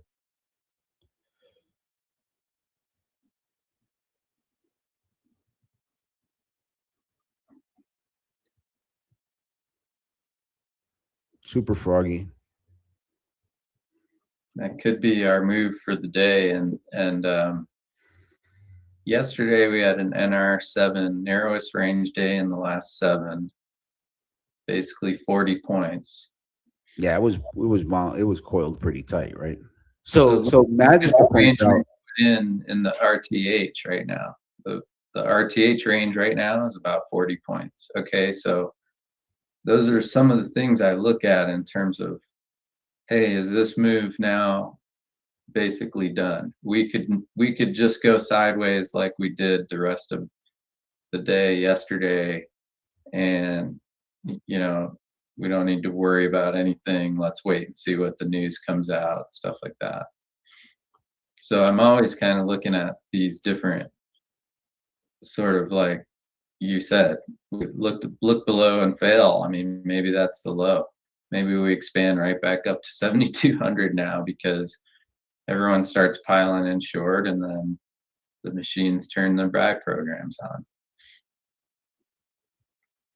Yeah, you can see in the tape it's getting a little bit froggy here. I don't think that's going to be the low because just several order flow things I'm looking at. But Magister points out in the Pitbull Traders chat, during hyperinflation, even real estate does not work because the value of the materials needed to build a home are rising faster than the value of the rents you can get. Interesting. Well, or like taxation, this concept of property taxes and how you're getting penalized for being a homeowner, especially in places like, Chicago area, or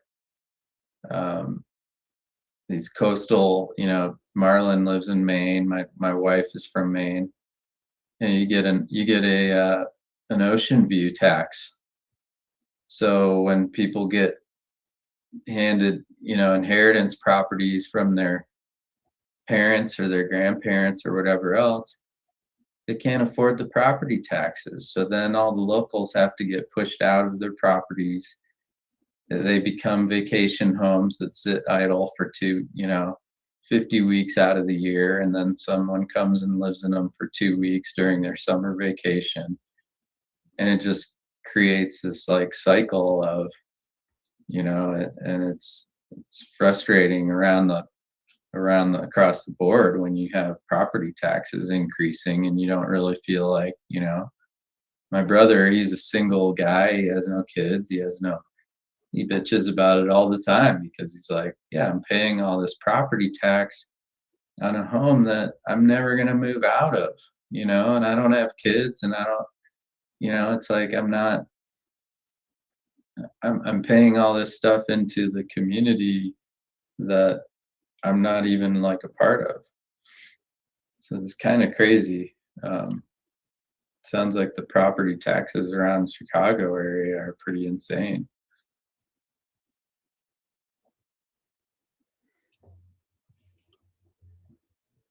Target filled. Well, there must be some news out, guys. Heads up. Careful out here. Careful, but yeah, we're getting that bounce, anticipated bounce. Let me just see if anything from Live Squawk is causing the feed.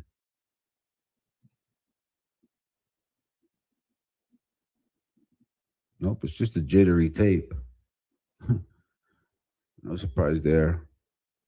Well, we didn't get any confirmation there in the advanced declines. Not yet anyway. And so we've got divergence going on. Still kind of a mixed board on the S&P 500. There's a lot of green. So this is just seems like a good little rotational thing that's happening, like a healthy little pullback like we should have had.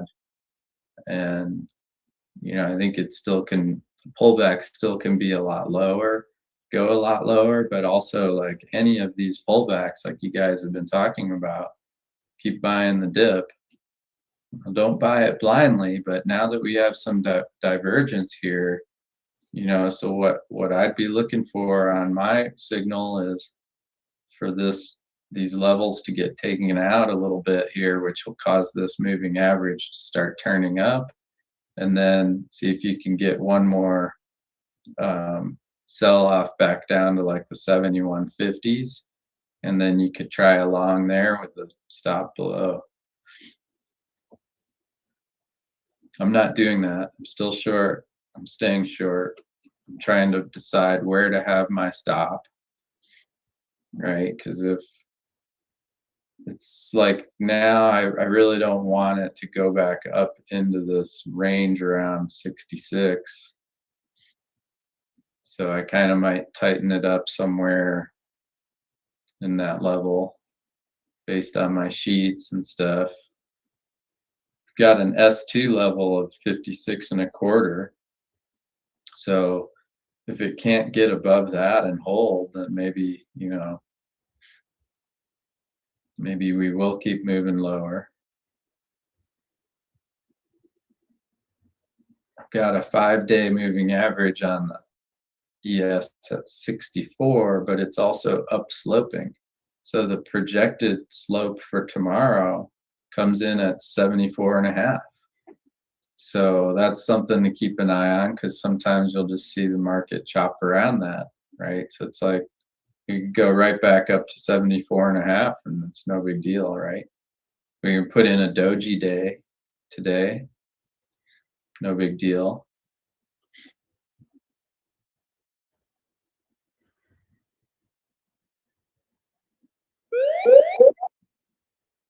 Yeah, I missed that 44 target by a point. Womp womp. That's too bad. That seemed like a good cover. Yeah, whatever. I got a little bit greedy on it, but I just peeled it off. I don't even know what I got. I think I got 53, 54. But I closed it out. It's in line with what I'm working with here, which is you guys know I use the execution clock, and when those time pivot comes, you know, that's what that tool is for.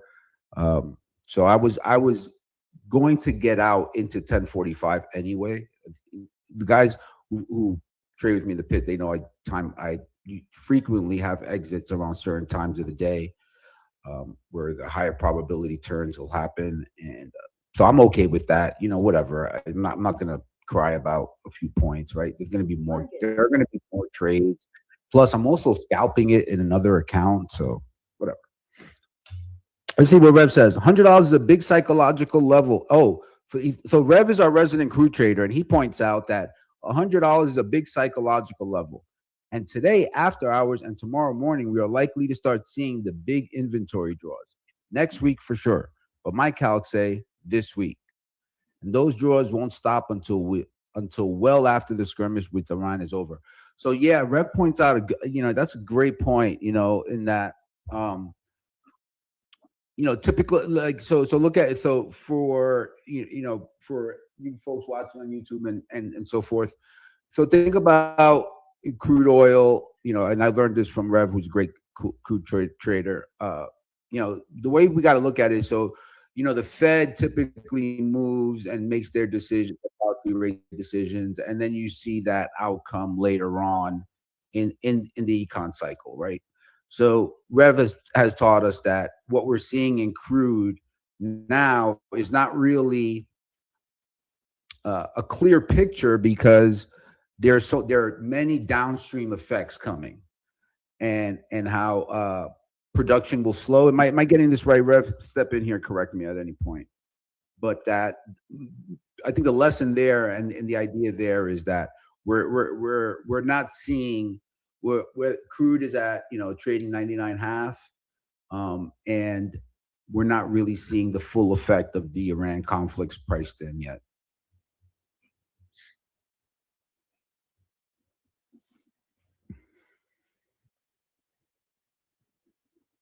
Wow, that's a pretty high viewership. Well,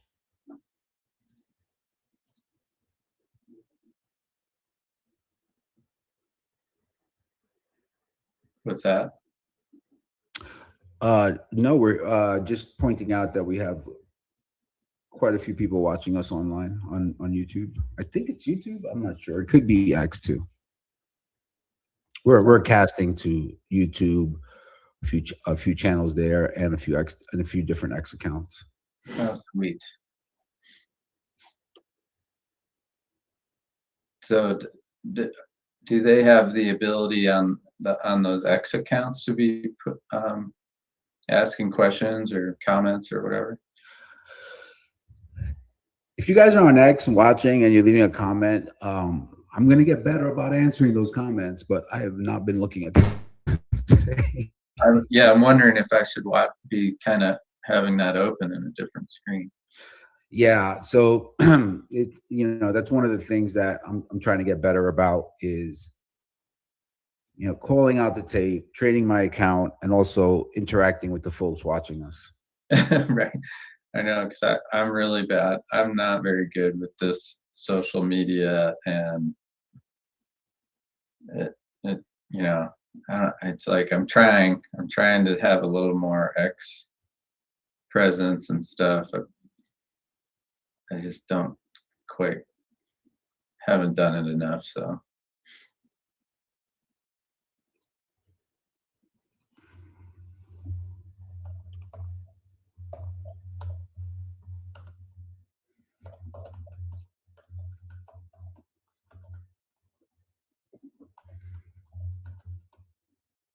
for me, it's the same. It's at Are you talking about me or Pitbull Traders?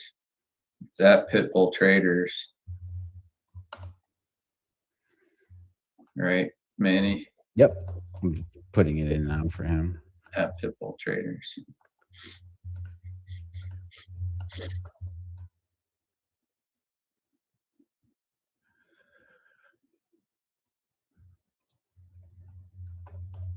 So the opening print on crude was 99.41.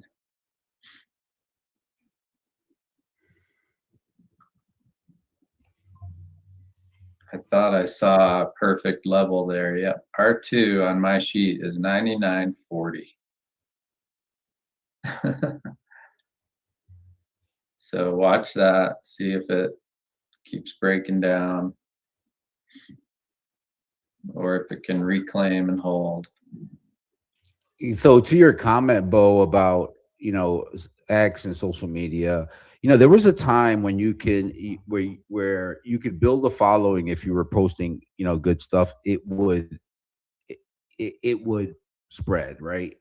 And I post pretty I haven't been posting in the last month, but I post pretty consistently there, and I'm still stuck at the same like 550 followers that I had, almost a year ago. And I got most of those followers I was interviewed once on Top Step Traders Power Players, well, actually 3 times. And most of those followers came from those segments. And as much as I try to put, I post quality stuff, I post my setups there. I post the execution clock, all value add stuff. And it doesn't get recommended by the X algorithm. And it's kind of annoying in the fact that the other day every so often I'll look at my phone and there'll be a recommended post by, I don't know, some random person. Like I looked at my notifications the other day, and I only get notifications from like a handful of accounts on X. And I looked at my phone, and it was like some random reply to another post, 2 people I didn't follow, and it just said "F you." And I was like, how am I seeing this? Like what is this?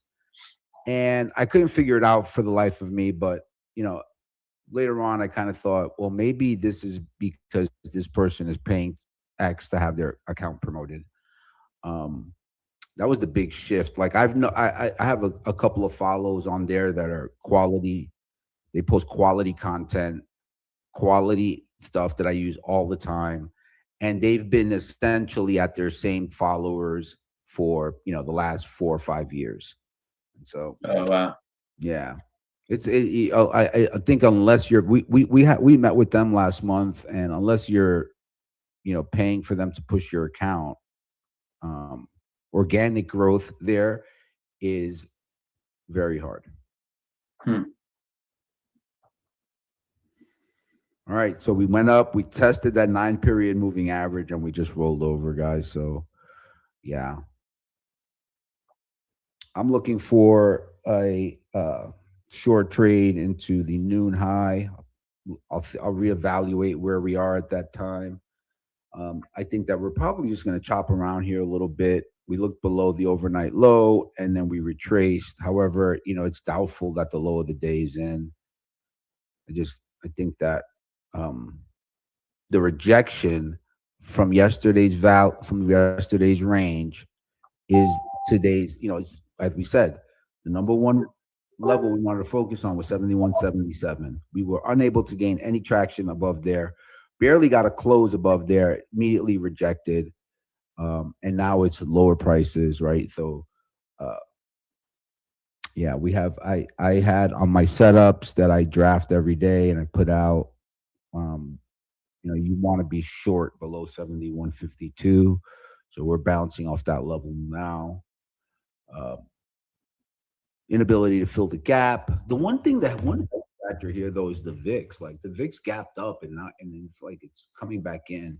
That's odd to me because volatility was big yesterday. I don't know. I'll keep an eye on it. Keeping an eye on it.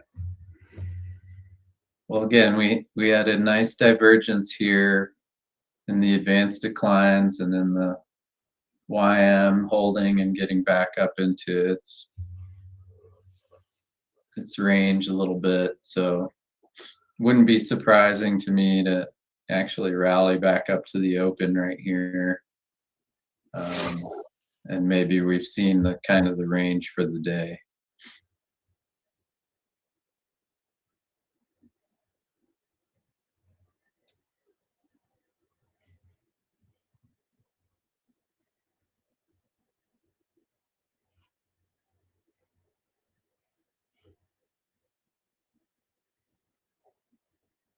Yeah, I like that read. I think you might be right. I think that the directional move happened.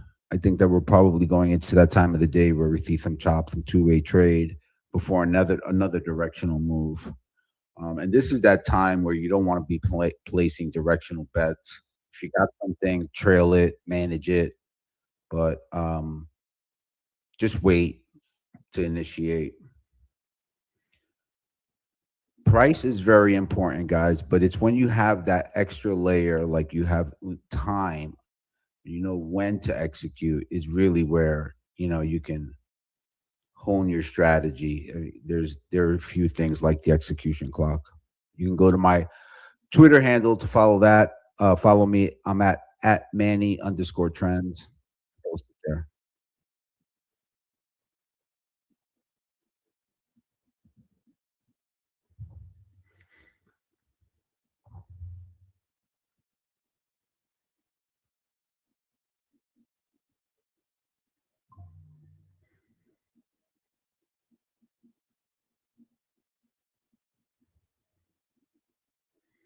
So that previous like small pivot low was 71.52. Keep an eye on that. On the 15-minute, you need to keep your eyes on 71.50 quarter.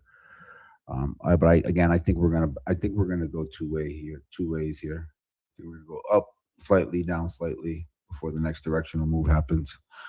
Which, if gun to my head, I'd have to say is going to be down.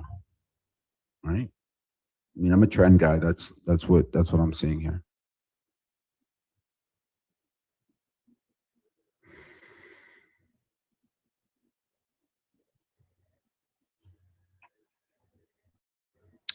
Hang on a second. Let me see if I can get to you.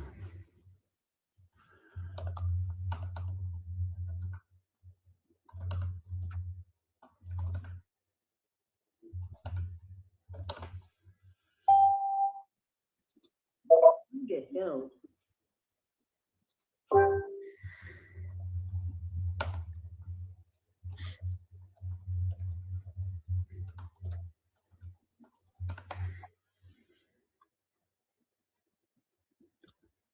Yep. Hang tight. Let's see. So I'm not going to be too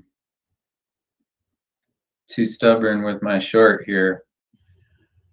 The level I was looking at was S2, 56.25. And so we've recaptured that and are holding right now. And unless we just reverse and flush them hard right in the next minute or two, I'll be getting out of my short.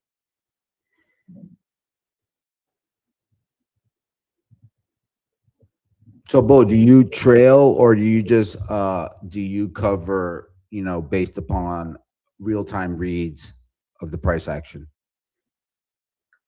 Sort of both, but I have some rules that kind of help me. Like if I have a runner that goes 34 points in my favor, then I'll try to capture 30 of that. So if I get a close that's 34 points in my favor or better, then I'll try to just at least put my stop in, somewhere. I kind of use it roughly because then I try to use a candlestick pattern or a technical spot to then put my stop in. Okay, good to know. And so I kind of do that in 30-point increments. But it depends on my initial stop. I then adjust my targets based on my initial stop. So if I use a 4-point stop, I just try to take one at +3 and then +6 and sort of trail my stop 4 points. And then if it goes +12, then I try to lock in like a +8 on the runner. And then I'll leave that there and see if I can get, that kind of 30 to 40 or, bigger move with the runner. And then I try to just adjust it at bigger increments. But, from I've never really back tested that. From like a profit perspective, it's probably better to just say, like you do, here's my target, and you just take it every time. I'd probably end up doing better. Well, yeah. So I mean, there are, like, I do sometimes exit dynamically, but that lesson was just more of pain, right? Like being right, and then exiting, and then seeing the trade go on and work. I said, I have to trade this with some conviction in terms of execution, right? So you'll often hear me say, hey, this is a linear outcome. Like it either is going to hit my stop or it's going to hit my target, not touching it. And that served me really well. And it's not easy, it's not. It was a skill that I had to develop, but I had to make a commitment into it. And here's the thing, is that it doesn't always work. There are many times that the stop gets hit and I could have taken, a dynamic exit and made more on it. But I crave consistency more than anything else. And so like 70% of the time it's that. And then if I see something change, or if I have like evidence, like so if we hit the back end of a pivot window, then I can just close it out. Or if like you said, like if I have like 20 points in a trade, I'm not gonna, and my stops at break even, I'm not, that's just foolish, right? So then I'll trail it. I'll give it some room to work, but I'm not going to give it all back. And typically I want to like lock in 10 points of that. Yeah, but that's, because if not, I just drive myself insane. Yeah.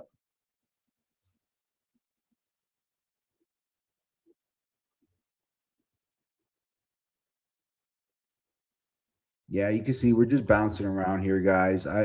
I'd say we have to be on alert for a lower high, for sure, right? So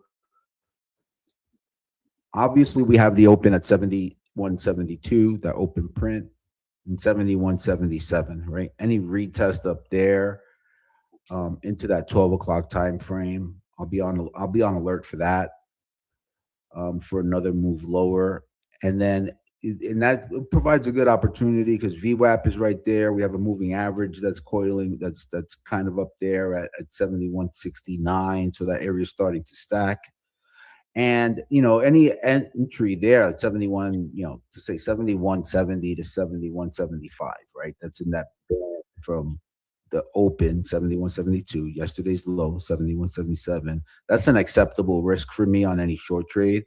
And if I do get run over and we reclaim the yesterday's low, then great, that's awesome because I'll take a loss on that trade, but then I know what's setting up next, and then I'm getting long for a move right back into yesterday's range if price shows the acceptance.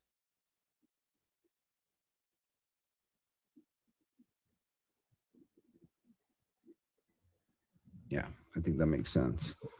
But we are expecting but what time is it here? Let's see. Do I have it open? Yep. So expecting that pivot somewhere between 11:40 and 12:50 with center time of 12:35.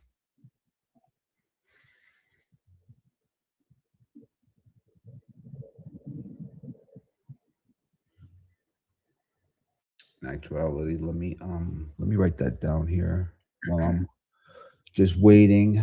Let me just go here and then put this in.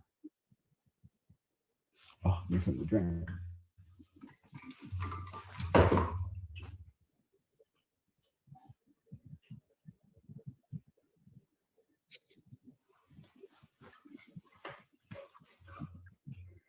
So right now, like I talked about, not wanting price back into this range in the 66s or so.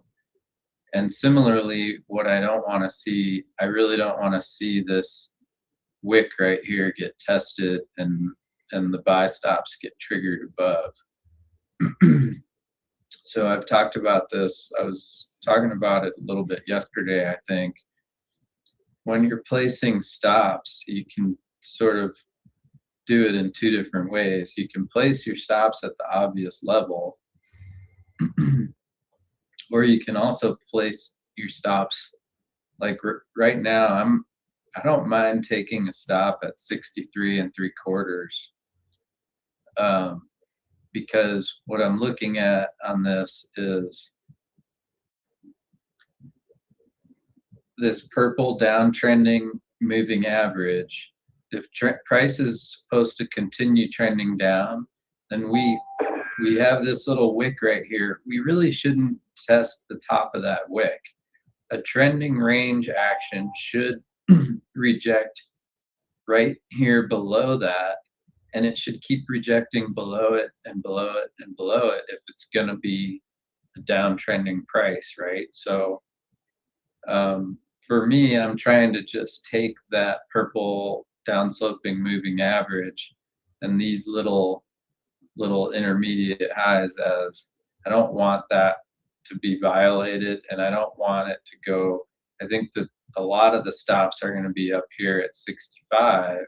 So if we tick 65, 66, we could have a big push right up back through and towards the highs of the RTH. And it's not as big a deal in the ES. You don't really have a whole lot of slippage.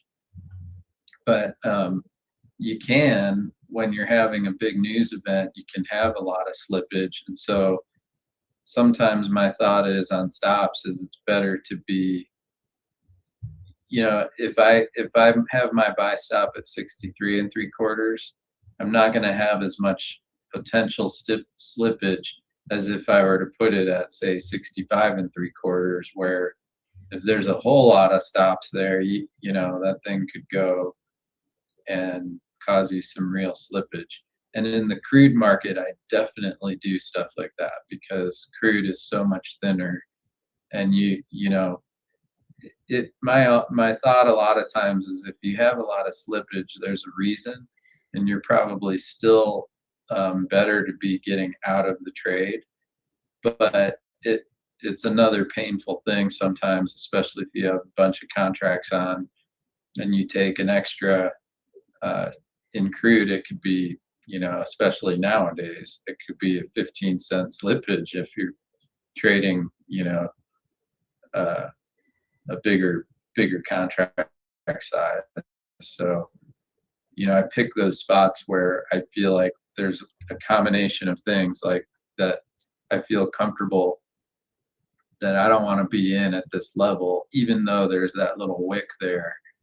You know, a lot of people would say, well, you really need to be above that wick. Well, you know, it is what it is, right? We just never know who's going to come in or out of the market at any time. So a lot of it when you're managing a runner is sort of luck anyway.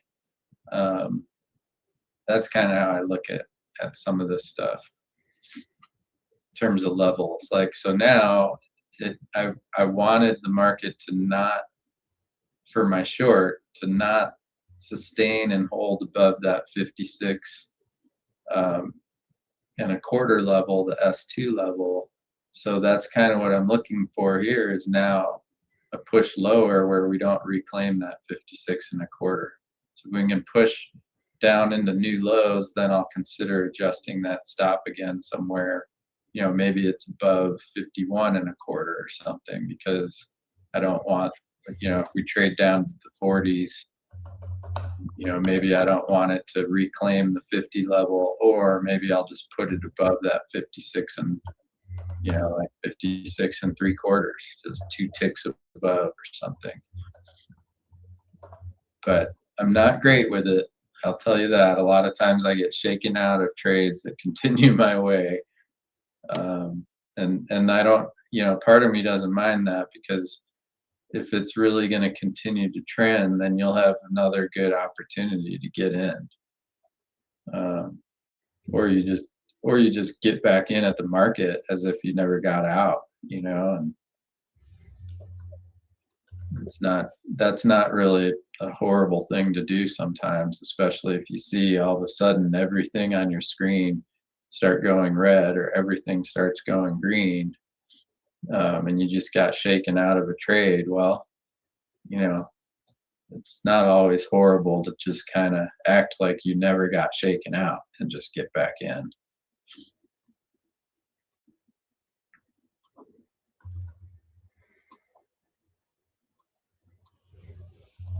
But I definitely think I'm different than, you know, I think a lot more people these days are using automation, and they're using their own algos, and they're, you know, everyone's so focused on process and always following their exact setups. I'm a little more of like, it's a blend between some discretion and some intuition, and some like following of how the price reacts at the levels, not just the levels themselves, but like, you know, just what it looks like. I think it's important to see how the candle develops, actually, and you can't always get that when you're looking back on a historical chart, right? You can't see like how panicky or how whippy or how, you know, how much volume actually printed at those levels. I mean, with footprint charts, it's a lot better. But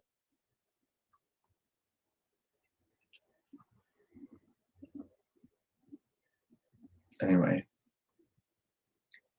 still seeing maybe a little rotation here where the YM has not come back off much at all. So it looks like to me YM wants to break the 400 level and move right back into the range and back towards the open. And that could happen while the NQ and ES sells off, because, you know, we had this pretty big violent move, you know, in the RTH. The moves were a little more violent with YM and RTY to the downside. And so now if they start to rotate again, they could sell ES and NQ here and buy some in the RTY and YM. Yeah, this you know, this short-term bounce here is anemic. we're just chopping at lows.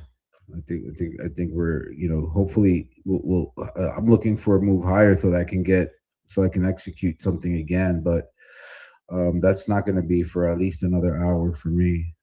So, but yeah, I mean, I wish I would have held that one position. That would have been good.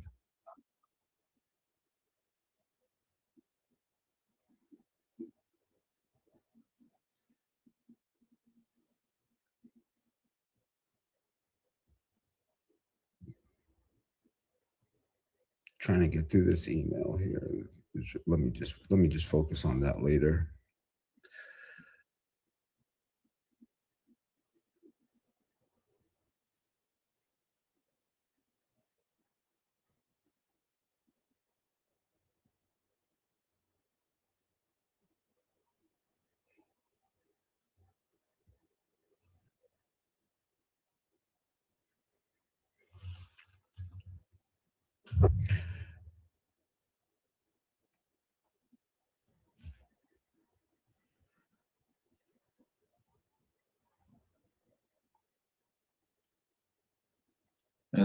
It's feeling pretty quiet here, the way it felt yesterday.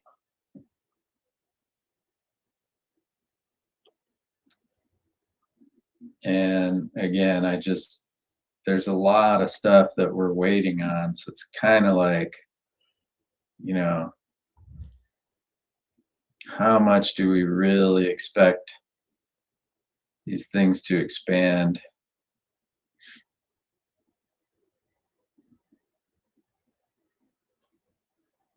And that could mean that for the people that are trying to get long here, that they're the fuel for the fire to the downside. But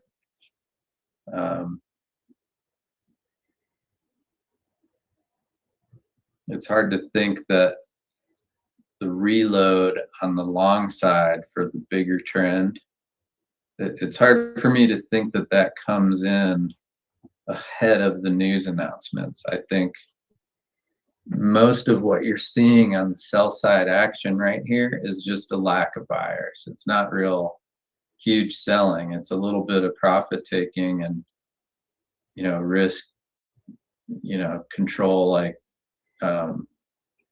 why not take some profit? Why not balance it a little bit going into the number? But if you're looking for the reload level on your long from down lower, then why not wait and see what happens tonight and tomorrow?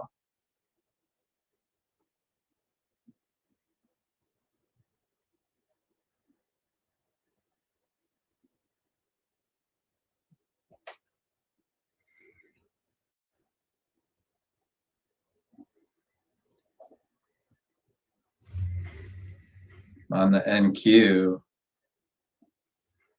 see where this trend line comes in again, and look at the ATR. And right now I have my ATR box based on the overnight high. But here's like a fun little thing you can do, right? Is what if we ignore the overnight high and price action? What if we use the ATR and say the high of the day is in the RTH? And what if we fulfill that ATR in the regular trading session? And you can use that as a way to say, hey, maybe we trade down to 26,850. Well, look at that nice little support zone that comes into play at that level. It also starts to get you back down towards where this trend line comes in. And then if you expand it a little, you maybe get a flush through this box here, and it actually tests this low from 3 days ago and tests this trend line. That's, to me, a little more of what we want to see for possibly buyers looking to reload. And so I just use this box as a visual. You can calculate it as well, just using your, you know, the ATR and trying to calculate it. But it's kind of fun to do. Like, on the other hand, what if we made our low for the day in the RTH, and we hold right here, and it goes back up and fulfills the ATR for the day to the upside. Like now we've got buy stops like mine that are coming in, buy stop, buy stops, buy stops, buy stops. You know, so if the algos decide to start squeezing us, they just take it right back up, and we can close right here near the highs again, and everything's peachy king, and we wait and see on the number. I kind of like a little more just leaving it up here with the overnight high, and if we have an expanding kind of condition, is there any news catalyst? You know, maybe you do a 2x of this, right? So that would come in if you did a 2x of the current 5-day ATR, and that gets you down right into that same kind of support level. But without a news catalyst on that, I think it's going to be hard pressed to see that much selling today. But maybe this Jamie Dimon stuff about credit, that could be enough to take us down a little or a little more. But now that we've kind of printed back down towards this low, I'm going to be pretty cautious again. Like if we reclaim that 56 and a quarter S2 level, then, it seems pretty likely to me that they'd run those stops at some point on the buy side.